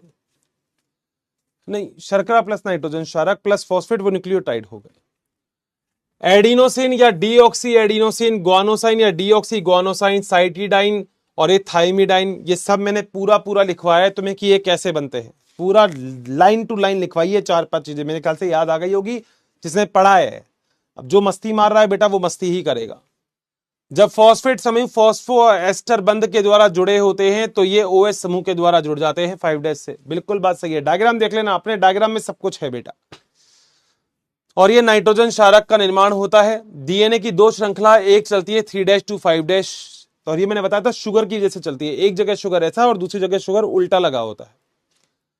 न्यूक्लियोसाइड बल मिलकर एक पॉलीन्यूक्लियोटाइड श्रृंखला का निर्माण करते हैं। इस तरह राइबोज शर्करा 5' के किनारे पर मिलता है। बिल्कुल बात सही है, OH समूह मिलता है जिसे पॉलीन्यूक्लियोटाइड का 5' किनारा कहते हैं। एक 5' होता है और दूसरा कौन सा होता है? 3' होता है। बोलो बात सही है। और मैंने बोला था 3' पे एक OH समूह फ्री होता है। नोट्स देख लेना, तुम्हारे नोट्स में सब कुछ है। वो डायग्राम बनाया था जो शुगर का, उसमें देखो 3' पे OH समूह फ्री है। आ जाओ, ये तुम्हारा डायग्राम है, सारा तुमने बना लिया था पूरा अच्छे से, कोई दिक्कत नहीं है। ये वही है, फॉस्फेट समूह दिख रहा है देखो ये बीच में। ये सारे के सारे क्या है? एडिनिन, थाइमिन, ग्वानिन और साइटोसिन। आ जाओ। 3' किनारा कहते हैं पॉलीन्यूक्लियोटाइड श्रृंखला का निर्माण। बैकबोन जो होती है वो कौन बनाएगा? वो बनाएगा शर्करा और फॉस्फेट। और बीच में कौन होते हैं? नाइट्रोजन क्षारक होते हैं। बोलो बात सही। आरएनए में न्यूक्लियोटाइड में 2' की स्थान पर एक OH समूह अधिक होता है। बिल्कुल बात सही है। मैंने बोला था डीएनए के अंदर दूसरे नंबर के कार्बन पे, शर्करा के अंदर ऑक्सीजन था ही नहीं, जबकि आरएनए के अंदर OH प्रेजेंट था। बस यही तो है राइबोज और डीऑक्सी राइबोज शर्करा के अंदर अंतर। डायग्राम देख लेना बेटा। आरएनए में थाइमिन की जगह यूरासिल मिलता है। बेटा थाइमिन का दूसरा नाम लिख लेना, ये वाला नाम रह गया, नोट्स में ऐड कर लेना। ये ये नोट्स में ऐड कर लेना ये वाला। थाइमीन को बोलते हैं 5 मिथाइल यूरासिल, थाइमीन का दूसरा नाम है, ऐड कर लो बेटा नोट्स में। थाइमीन के ब्रैकेट में लिख लो 5 मिथाइल यूरासिल, लिख लेना बेटा, ये वाला पॉइंट रह गया, तभी एनसीईआरटी पढ़ा देते हैं। आ जाओ।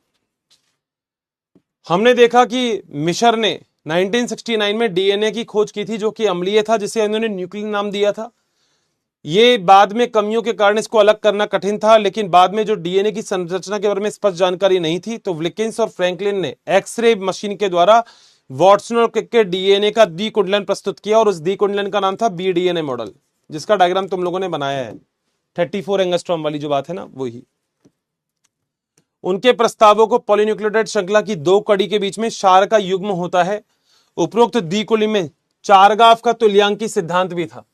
एडेनिन और थाइमीन और ग्वानिन और साइटोसिन के बीच में एक अनुपात होता है, पता ही तुम्हें।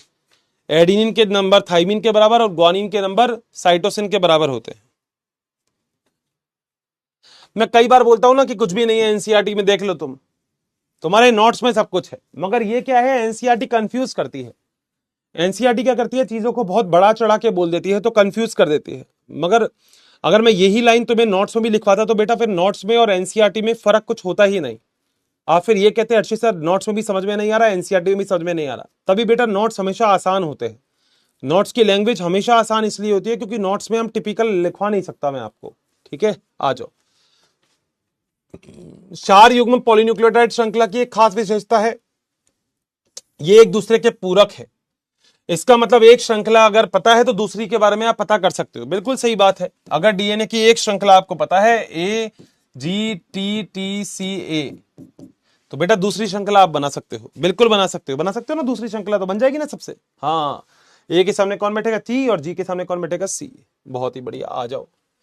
प्रत्येक रज्जुक में एक टेम्पलेट के भांति कार्य करता है। बेटा टेम्पलेट के बारे में अभी रुक जाना, ये मैं अभी आगे पढ़ाऊंगा। अभी टेम्पलेट तुमको बताया नहीं क्या होता है, तो अभी नहीं करना, टेम्पलेट नहीं पढ़ना अभी, आगे अपने आप टेम्पलेट समझ में आ जाएगा कि क्या होता है। अभी कॉपी के किनारे पे लिख लो अर्षित सर आपने टेम्पलेट बताना है, ठीक है, प्रतिकृतियन के अंदर ही टेम्पलेट बता दूंगा। इस प्रकार से 2 द्विरज्जुक के जो डीएनए होता है वो पैतृक के समान होते हैं। कैसे डीएनए बनेगा वो भी देखेंगे, द्विकुंडलन संरचना अभी कैसे डीएनए से डीएनए बनेगा, क्योंकि अभी मैंने आपको प्रतिकृतियन नहीं पढ़ाया। एनसीईआरटी तो कुछ भी चीज बेटा पहले लिख देती है, मगर मैं आपको पहले नहीं लिख सकता क्योंकि मैंने अभी आपको पढ़ाया ही नहीं कि प्रतिकृतियन क्या होता है। अभी तो बस मैंने बताया डीएनए से डीएनए बनना ही प्रतिकृतियन होता है, ठीक है। आ जाओ। द्विकुंडलन संरचना में क्या होता है, यह 2 पॉलीन्यूक्लियोटाइड श्रृंखला, पॉलीन्यूक्लियोटाइड ही होते हैं सारे, पॉली का मतलब एक से ज्यादा, और न्यूक्लियोटाइड तुम जानते हो फॉस्फेट, शर्करा, नाइट्रोजन क्षारक, ठीक है। शर्करा फॉस्फेट से बना होता है। आधार मैंने लिखवाया था, जो आधार होगा यानी कि बेस होगा वो शर्करा फॉस्फेट, और बीच में क्या उपस्थित होगा, एडेनिन, थाइमीन, ग्वानिन, साइटोसिन। सही बात है। दोनों श्रृंखलाएं एक दूसरे के प्रति समानांतर होती हैं, यानी कि एक 5 to 3 होगी तो दूसरी 3 to 5 होगी। और आपको पता है इसका रीजन क्या है, इसका रीजन है शर्करा क्योंकि एक जगह शर्करा सीधी लगती है, दूसरी जगह शर्करा उल्टी लगी होती है। दोनों रज्जुक आपस में हाइड्रोजन बंध बनाते हैं, बिल्कुल बात सही है। एडेनिन और थाइमीन के बीच में 2 हाइड्रोजन बंध और ग्वानिन और साइटोसिन के बीच में 3 हाइड्रोजन बंध होते हैं, बिल्कुल बात सही है। ये देखो डीएनए है, अगर आप ध्यान से इस डीएनए की संरचना को देखोगे तो देखो इस तरफ तो शुगर सीधी लगी हुई है, जबकि इस तरफ वो शुगर उल्टी लगी हुई है। ये आपके एनसीईआरटी का डायग्राम है, आप ध्यान से देख सकते हो। ग्वानिन और साइटोसिन के बीच में 3 बंध है, जबकि एडेनिन थाइमीन के बीच में 2 बंध है। बिल्कुल सामने सामने आपको पूरा का पूरा डायग्राम दिख रहा है, जो मैंने आपको बनवाया भी है। आ जाओ आगे। ये डीएनए का डायग्राम है। एडेनिन के सामने थाइमीन होगा, ग्वानिन के सामने साइटोसिन होगा। शर्करा और फॉस्फेट का बैकबोन होता है, ये मैंने पहले भी इंपॉर्टेंट लिखा था, फिर इंपॉर्टेंट लिख रहा हूं। और अंदर बेस का जोड़ा होता है। जोड़े का मतलब अगर एडेनिन है तो सामने क्या होगा, थाइमीन 2 बंधों के द्वारा, ग्वानिन है तो सामने क्या होगा, साइटोसिन 3 बंधों के द्वारा। सही बात है। तुम बोलते हो ना एनसीईआरटी, देख लो तुम्हारे सामने एनसीईआरटी, क्या कुछ और कह रही है क्या एनसीईआरटी? कुछ भी नहीं कहेगी बेटा, कुछ कहेगी ही नहीं। आ जाओ, ये देखो बेटा, ये हाइड्रोजन बंध बनाते हैं, लिखा हुआ है बेटा, ये 3 बंधों के द्वारा, 2 बंधों के द्वारा, ये सभी चीजें लिखी हुई है। समान दूरी होती है, बोल बात सही है। तो कोई भी अगर आप सके कि समान दूरी क्यों होती है, क्योंकि बेटा हाइड्रोजन बंध समान होते हैं। ए और टी के बीच में 2, जी और सी के बीच में 3, बस। आ जाओ, ये वाला एक नोट्स में ऐड कर लेना, ये दक्षिणावर्ती कुंडलन होता है। ये मैंने लिखवाया नहीं, रह गया होगा, दक्षिणावर्ती कुंडलन। कई बार बच्चे बीच में क्वेश्चन पूछ लेते हैं ना, तो रह जाता है 1-2 पॉइंट। तो दक्षिणावर्ती कुंडलन लिख लेना, उसमें दक्षिणावर्ती वामावर्ती दक्षिणावर्ती लिख लेना। 3.4 नैनोमीटर और इसमें 10 करोड़वा भाग है, 10 की घात 9 मीटर। ये सारी चीजें मैंने आपको बता दी है, इतनी डिटेल में जाने की जरूरत नहीं है। जो मैंने आपको डायग्राम बताया बस वो याद रखना। जो अंधेरा कायम रहे है वो 20 एंगस्ट्रॉम का है, जो ये पूरा एक घुमाव है वो 34 एंगस्ट्रॉम का है। उसके बीच में 10 नाइट्रोजन क्षारक के युग्म है, 2 के बीच में 3.4 एंगस्ट्रॉम है। बस एंगस्ट्रॉम और नैनोमीटर मैंने दोनों में ही आपको बता दिया था। द्विकुंडलन में क्षार युग्म एक सतह के ऊपर होते हैं। इसके अतिरिक्त हाइड्रोजन बंध जो होते हैं वो इसको स्थायित्व प्रदान करते हैं। सही बात है, इंपॉर्टेंट लाइन है, इंपॉर्टेंट लाइन है। कोई भी आपसे कहे कि हाइड्रोजन बंध क्या प्रदान करेंगे तो आपका आंसर है ये भी ऐड कर लेना। ठीक है, दो चीजें। इसके बाद प्यूरिन और पायरिमिडिन की संरचनात्मक तुलना करो। डीएनए में 2 पॉलीन्यूक्लियोटाइड श्रृंखला के बीच दूरी हमेशा समान क्यों रहती है? क्योंकि हाइड्रोजन बंध उपस्थित होते हैं। लिखाई दिया इसने। ठीक है, आ जाओ। डीएनए से डीएनए बनेगा प्रतिकृतियन, डीएनए से आरएनए बनेगा अनुलेखन, आरएनए से प्रोटीन बनेगा अनुवादन होता है। ये एमआरएनए छोड़ देना, वैसे एमआरएनए को संदेशवाहक आरएनए बोलते हैं, मैसेंजर आरएनए, बाद में बताऊंगा। ये बोलो बात सही है। तो डीएनए से ये एक यू परिक्रमी है। ये सरल तरीके से व्याख्या हम कैसे करेंगे वो आगे देखेंगे। शीघ्र ही आणविक विज्ञान में फ्रांसिस क्रिक ने सेंट्रल डोगमा बताया था। उन्होंने बोला था अनुवांशिक से डीएनए से आरएनए और आरएनए से क्या बनेगा? प्रोटीन बनेगा। डीएनए से आरएनए और आरएनए से प्रोटीन बनेगा। अभी तुमको पता ही नहीं है एमआरएनए क्या होता है, उसने लिख दिया बेटा, तुम तो आरएनए ही याद रखो बस। ठीक है। विषाणुओं में उपरोक्त बहाव के विपरीत भी होता है। कई ऐसे भी होते हैं जो आरएनए को डीएनए में बदलने की ताकत रखते हैं। ठीक है, तुम इस प्रक्रम के लिए कोई नाम उल्टा अनुलेखन बोलते हैं इसको। डीएनए की संरचना की पैकेजिंग कैसी होती है? बेटा ये डायग्राम बड़ा ही बहुत शानदार है, न्यूक्लियोसोम का डायग्राम, जो मेरे ख्याल से तुमने भी बनाया था। यहां पे ध्यान से देखना, ये हिस्टोन अष्टक है जिसमें सारे के सारे आ गए। कौन कौन से आ गए? इसमें आ गए H2B, H2A, H2B, H3 और H4। मल्टीप्लाई कर दोगे 2 से। बोलो बात सही है। स्टोन अष्टक थे। वो लिंकर प्रोटीन आपको पता है जिसे H1 बोलते हैं, इसे हम लिंकर बोलते हैं। ये डीएनए है जो कि ऋणावेशित है और ये हिस्टोन प्रोटीन है पूरा। कितनी बार लिपटा होगा आपको पता है? 1 से 3/4 भाग। सब पता है तुम्हें कितनी बार? 1 से 3/4 लिखवा दिया तुमको तुम्हारे नोट्स में। सब कुछ पढ़ रखा है। ई कोलाई जिसके अंदर नहीं मिलता, उसके अंदर डीएनए, कुछ धनात्मक प्रोटीन भी मिलते हैं, सब लिखवा दिया। न्यूक्लियोइड क्या होता है, जिसे हम जीनोफोर भी बोलते हैं। तुम्हारे एनसीईआरटी नहीं, तुम्हारे नोट्स में डायग्राम है इसका। कितनी लेंथ होती है? 2.2 मीटर। सब बता चुका हूं मैं, सब का सब। हिस्टोन प्रोटीन क्या होता है पता है? हिस्टोन अष्टक क्या होता है आपको पता है? डीएनए ऋणात्मक होता है आपको पता है, हिस्टोन प्रोटीन धनात्मक, सब लिख रखा है। तुम्हारे नोट्स में चेक करना, नोट्स में सब कुछ लिखा हुआ है। आर्जिनिन और लाइसिन वाइसिन सब कुछ लिखा है नोट्स में।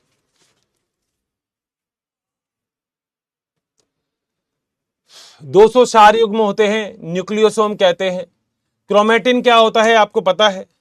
क्रोमेटिन 2 प्रकार का होता है, यू क्रोमेटिन और हेट्रोक्रोमेटिन। ज्यादा अभिरंजित, कम अभिरंजित। कल ही बताया था, अगर याद हो तो, ऐसे ऐसे करके। और आज बोला भी था, ये ऐसे होते हैं बैट्स ऑन स्ट्रिंग, जैसे एक धागे के ऊपर बहुत सारी गोलियां गोलियां लगी होती। बैट्स ऑन स्ट्रिंग हम इसे बोलते हैं। वो ही सब कुछ लिख रखा है इसमें। हिस्टोन होते हैं, नॉन हिस्टोन प्रोटीन भी होते हैं। ठीक है, बोलो क्या पॉइंट क्लियर है?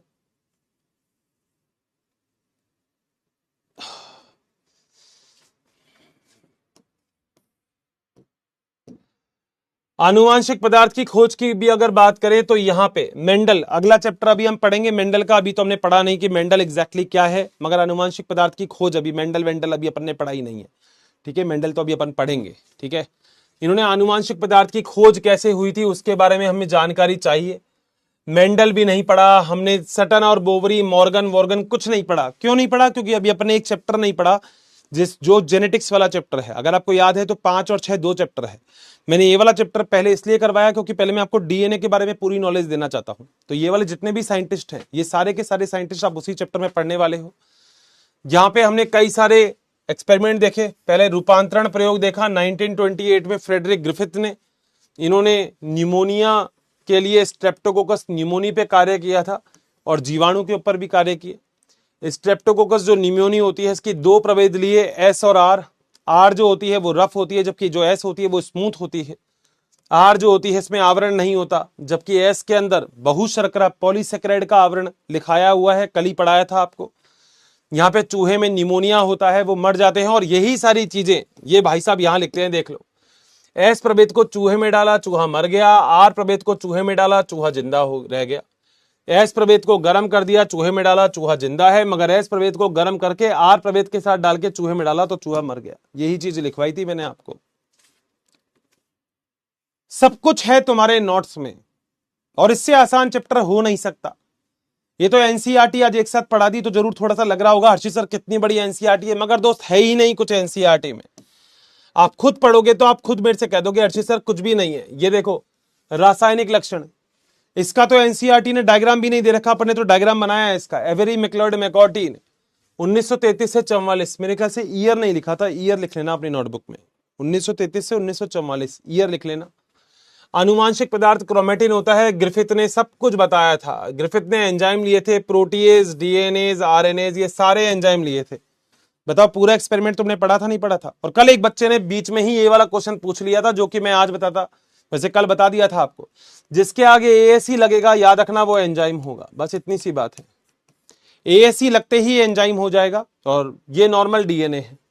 तो अगर कोई आपसे कहे डीएनए क्या होता है तो आप बोलेंगे डीएनए होता है, और कोई आपसे पूछे कि एएसई क्या होता है तो आप बोलेंगे वो जो होता है जिसमें एंजाइम होता है।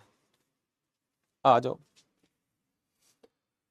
फिर वही आनुवांशिक पदार्थ डीएनए है। यही हर्षे और चेज ने एक्सपेरिमेंट दिया था, जो एक्सपेरिमेंट हमने अभी अभी पढ़ा है, ये वाला एक्सपेरिमेंट जो हमने अभी अभी पढ़ा है जी।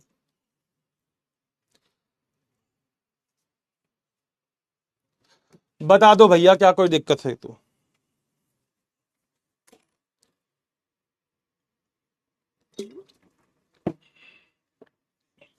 मुश्किल नहीं आएगी दोस्त, मगर मेरे साथ पढ़ना तो पड़ेगा दोस्त। रट्टाफिकेशन नहीं होता बेटा, बायोलॉजी में कुछ भी रट्टाफिकेशन नहीं होता। तुम खुद देख सकते हो अपन ने एनसीईआरटी कितनी सही तरीके से पढ़ ली है। बताओ क्या मेरे को सारा पॉइंट क्लियर है क्या? जितना भी मैंने आज आपको एनसीईआरटी पढ़ाई है, ये पूरी एनसीईआरटी तुम्हें भी पढ़नी है बेटा। आज का तुम्हारा यही होमवर्क है। बताओ क्या सब कुछ क्लियर है? बता, पोल आ गया होगा बेटा।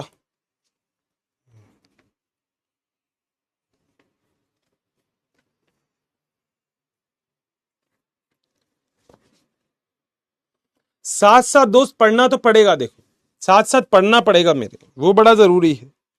मेरे साथ पढ़ोगे ना तो चीजें आसान हो जाएगी। अब एक साथ पूरे 4-4 लेक्चर उठाओगे तो मुश्किल होगा, इसलिए एक साथ एक एक करके देखो, हर लेक्चर को देखो अच्छे से, तभी समझ में आएगा। शाहीन बेटा पढ़ ले, ठीक है जी। 98.16 को समझ में आ गया, 1.36 को पता नहीं क्यों नहीं आया, क्या दिक्कत रह जाती है भाई, इनको पता ही नहीं। मतलब मुझे समझ में नहीं आता, सबको आ जाता है, इनको क्यों नहीं आता? क्योंकि बेटा आरएनए के लिए थोड़ा सा मुश्किल हो जाता है बेटा। मैं एनसीईआरटी को रिजा कभी हल्के में नहीं लेता, मगर मेरे को इतना विश्वास है मेरे नोट्स के ऊपर, मेरी बात समझना दोस्त। मैं एनसीईआरटी को हल्के में लेता, अगर एनसीईआरटी को मैं हल्के में लेता तो मैं एनसीईआरटी पढ़ाता नहीं। मगर मैं एनसीईआरटी की वो लाइन सारा का सारा जो है ना, वो तुम्हारे लिए भी तो होती है। मैं हर एक चीज पढ़ा देता हूं जो काम की होती है, काम का कुछ नहीं छूटता। तेरे नोट्स में सब कुछ है, तूने खुद ने भी एग्जाम दिए होंगे ना। जैसे मैंने एक चैप्टर तेरे को करवा दिया, तो तेरे पीवाई क्यों उड़ाना? एनसीईआरटी तुम हल्के में ले सकते, ठीक है। तो आपको ये जो लग रहा है ना एनसीईआरटी हर्षित सर आप बहुत हल्के में ले लेते हो, बेटा मैं नहीं लेता हल्के में। मैं तो एनसीईआरटी हल्के में लेता तो बेटा पढ़ाता ही नहीं है एनसीईआरटी, ठीक है। मैं पढ़ा रहा हूं तो मतलब मैं तो हल्के में नहीं लेता। All point clear? तो बेटा उनको भी समझाओ जो लिखते हैं। 11वीं क्लास का रिवीजन कैसे करें? बेटा 11वीं क्लास धीरे धीरे जैसे पढ़ रहे हो थोड़ा थोड़ा पढ़ते रहो। सर डीएनए में ATGCA का कोई क्रम है? नहीं होता, नहीं बेटा, बहुत करोड़ों होते हैं डीएनए में ये क्रम, तो तू कुछ भी लिख सकता है, कोई क्रम नहीं है, तू आसानी से कुछ भी बना, कुछ भी मुश्किल नहीं है बिल्कुल। या ऑल क्लियर सर, बहुत बढ़िया। अब बॉटनी, थैंक यू भाई। 11th को कैसे पढ़े बेटा? एक एक चैप्टर उठा लो 11th का, कोई भी एक एक चैप्टर, आज कोई चैप्टर उठा लो, कल कोई चैप्टर उठा लो। थैंक यू दोस्त गुड़िया। ये चैप्टर बड़ा है, हाँ दोस्त ये चैप्टर बड़ा है। अभी ये चैप्टर लगभग मान लो 25% हुआ है, अभी बहुत बड़ा चैप्टर बाकी है।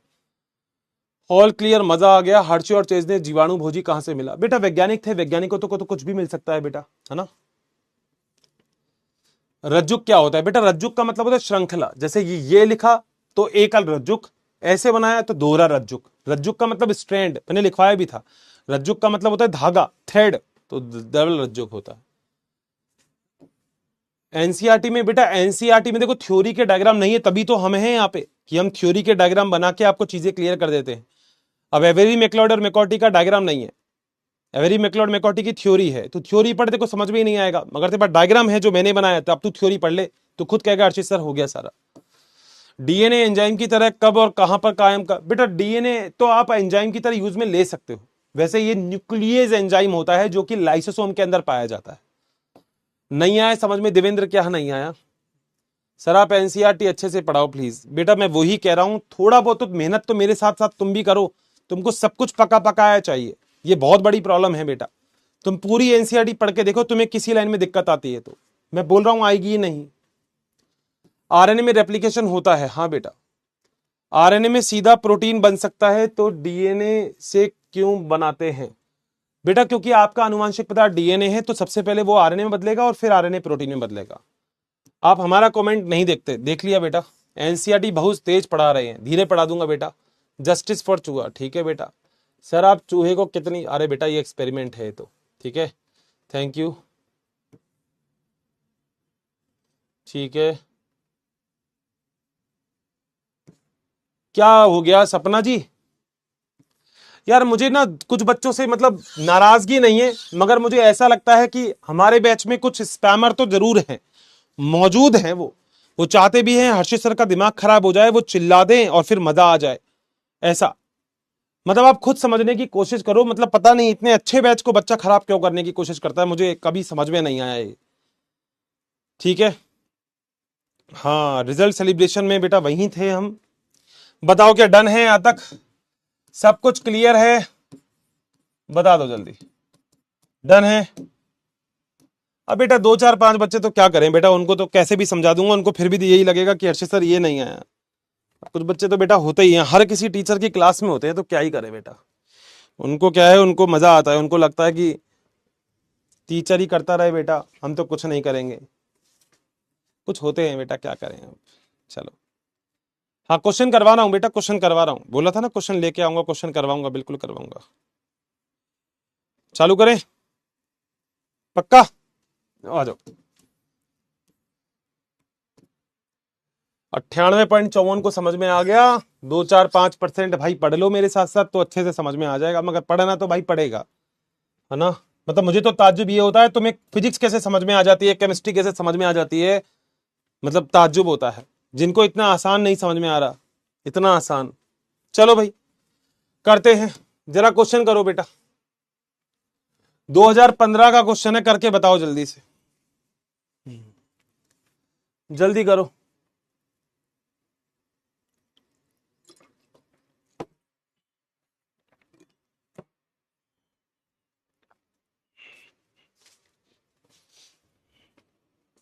जल्दी करो।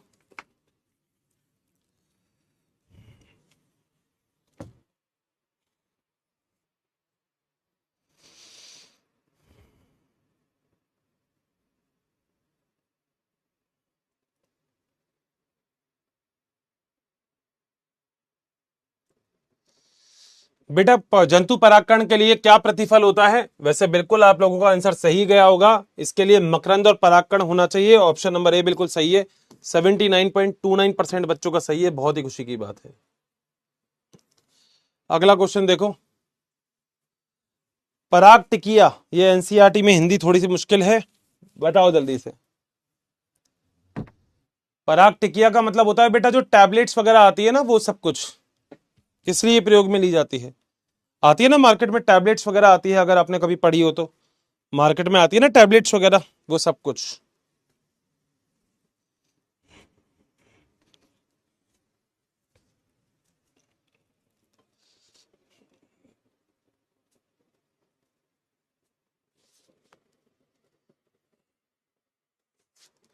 बेटा इसका आंसर सी है। बहुत बढ़िया, 62% बच्चों का सही है। खाद्य संपूर्ण के लिए काम में आता है, सही बात है। आ जाओ जरा आगे चलते हैं, कुछ और पोल। तंतु रूपी समुच्चय फिलीफोम एपरेटस, ये किस काम में आते हैं? जल्दी करो, करके बताओ इसको भी। छोड़ो बेटा स्पैमर को, छोड़ो, तुम तो करो, छोड़ो।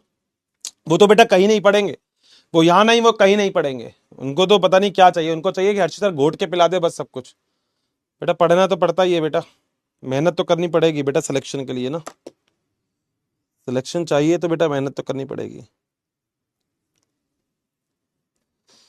आराम से करके बताओ मुझे। डी आंसर आएगा, बिल्कुल पराग नलिका का मार्गदर्शन होता है, बिल्कुल सही बात है। अच्छे से पढ़ रहे हो यार तुम, कुछ बच्चे तो बहुत अच्छे मेहनत कर रहे हैं, मतलब बढ़िया। उन्मूली परागण का क्या लाभ है, जल्दी से बता दो।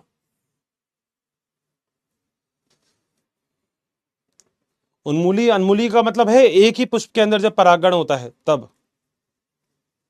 एक बच्चा पूछ भी रहा था कभी ये वाला डाउट, जल्दी करके बताओ।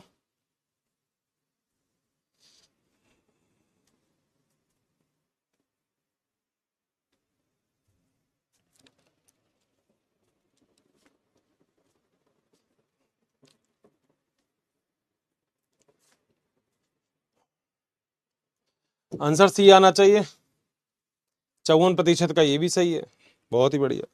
कुछ बच्चे तो गलती करते हैं, पहले ऑप्शन के आगे जाते ही नहीं है। क्यों नहीं जाते भाई? पहले ऑप्शन के आगे भी तो जाया करो, बाकी भी तो ऑप्शन देखा करो, हैं? चलो एक क्वेश्चन और करो। क्वेश्चन करो, दोहरा निषेचन क्या है? करो ये वाला क्वेश्चन।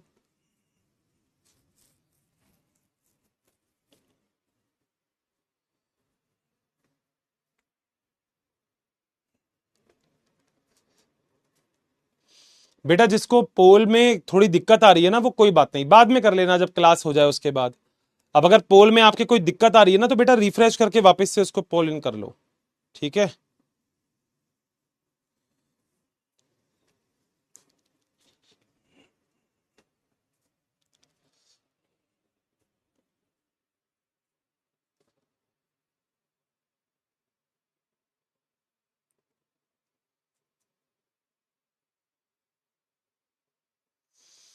आंसर डी होना चाहिए इसका।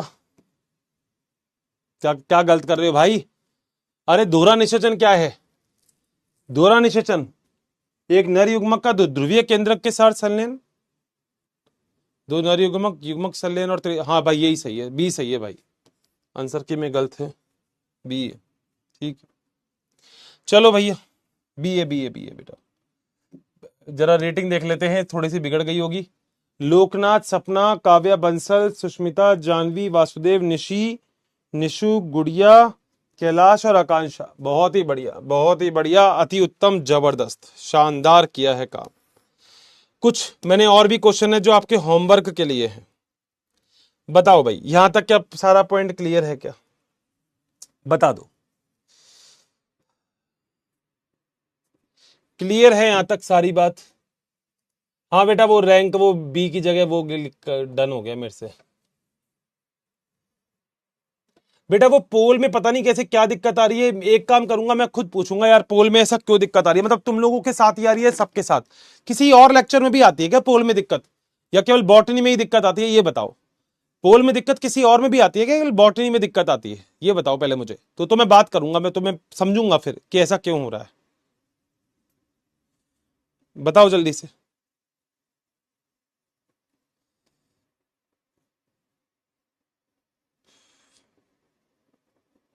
जल्दी बताओ, पोल में केवल बॉटनी में दिक्कत आती है, सब में आती है?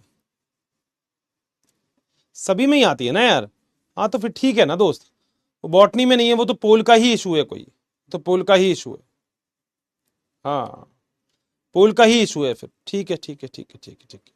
अच्छा अब एक छोटा सा काम करोगे सारे के सारे, और डन कर देना, थम कर देना। देखो देखो, स्पैमर से तो मैं कुछ कहूंगा नहीं, मगर मैं स्पैमर से फिर भी एक रिक्वेस्ट करूंगा कि बेटा पढ़ लो, बहुत जरूरी है बेटा, है ना? पढ़ना बहुत जरूरी है। तो स्पैमर से बाकी सबसे जितनी एनसीईआरटी मैंने पढ़ाई उतनी एनसीईआरटी पढ़ो पहले तो, कहीं कोई दिक्कत है तो मुझे बताना अगले लेक्चर में। और सारे नोट्स पढ़ लो आज, जितना आज मैंने पढ़ाया। मैं कह रहा हूं कोई डाउट होगा ही नहीं तुम्हारे दिमाग में। और वो जो मैंने बताया था टेलीग्राम, वो आप ज्वाइन कर लेना, वहां पे आपको क्वेश्चन आंसर बहुत सारे मिल जाएंगे, 11th के भी मिल जाएंगे, बहुत सारे मिल जाएंगे हिंदी के क्वेश्चन, मगर वहां पे करना चालू कर दो। क्लियर है? पोल की मैं बोल दूंगा एक बार कि पोल में ऐसा क्या हो रहा है। पोल की मैं बोलूंगा कि पोल में कोई दिक्कत आ रही है तो मैं एक बार बोल दूंगा पोल के बारे में। हाँ मैं बोल दूंगा, पोल के लिए मैं बोल दूंगा, ठीक है, कोई दिक्कत नहीं। स्पैमर होते हैं दोस्त, हर किसी की क्लास में होते हैं, कोई मैं अलग तो हूं नहीं भाई। अब स्पैमर से तो दोस्त क्या ही कहूं मैं तो बस यही बोल सकता हूं कि भाई पढ़ लो, पढ़ लोगे तो मजा है, नहीं पढ़ोगे तो बेटा ऐसे ही भटकते रहेंगे फिर वो, ठीक है। तभी मैं स्पैमर से ज्यादा बात करता नहीं हूं, क्योंकि मुझे लगता है स्पैमर से बात करने का मतलब है उनको इंपॉर्टेंस देना, और मैं स्पैमर को इंपॉर्टेंस नहीं देता दोस्त। पढ़ो तो बढ़िया है स्पैमर, नहीं पढ़ो तो कोई बात नहीं बेटा, ठीक है। टेलीग्राम आईडी जो है हर्षी सर पीडब्ल्यू आप सर्च करोगे तो आई थिंक आ जाएगा वो, हर्षी सर पीडब्ल्यू के नाम से एक बार सर्च करके देख लो, मेरे ख्याल से मैं दिख जाऊंगा तुमको टेलीग्राम आईडी पे, आसानी से दिख जाऊंगा, उस पर कोई दिक्कत नहीं आएगी, ठीक है। उसमें फोटो भी लग रही है आगे, तो आप आसानी से देख लोगे। क्लियर है? पक्का? इतना सा काम कर देना, बाकी पढ़ तो तुम अच्छे से रहे हो ना। देखो लेक्चर के नीचे मैं तुम्हारे कमेंट्स का हमेशा इंतजार करता हूं, थोड़ा बहुत टाइम निकाल के अपनी गर्लफ्रेंड को मैसेज बाद में कर लेना बेटा, मुझे कर लिया करो। गर्लफ्रेंड बॉयफ्रेंड को बाद में मैसेज कर लेना, पहले मुझे मैसेज कर दिया करो एक बार, हर्षित सर मजा आ गया, हर्षित सर क्या बात है, हर्षित सर हमने पूरा कर लिया। कुछ बच्चे लिखते हैं, कुछ बच्चे लिखते ही नहीं है, वहां पे स्पैमर की तरह रहते हैं वो, तो कि हम तो नहीं लिखेंगे। लिखा करो ना बेटा। देखो आप कमेंट्स अच्छे करते हो, रेटिंग वेटिंग सब अच्छी देते हो, वो सब ठीक है टचवुड, मगर जो सबसे इंपॉर्टेंट एक और चीज है वो क्या, जब लेक्चर अपलोड हो जाता है ना तो उसके नीचे कमेंट लिख दिया करो यार, है ना। मतलब बहुत अच्छा लगता है कि यार सर इतना मुश्किल चैप्टर था, हम कर चुके, हमने कर लिया, क्या बात है। मैं तो तुमको तभी तो PYQ क्यों लेके आता हूं, क्योंकि तुमको विश्वास हो जाए कि तुम कर सकते हो वो सारी चीज। क्लियर है?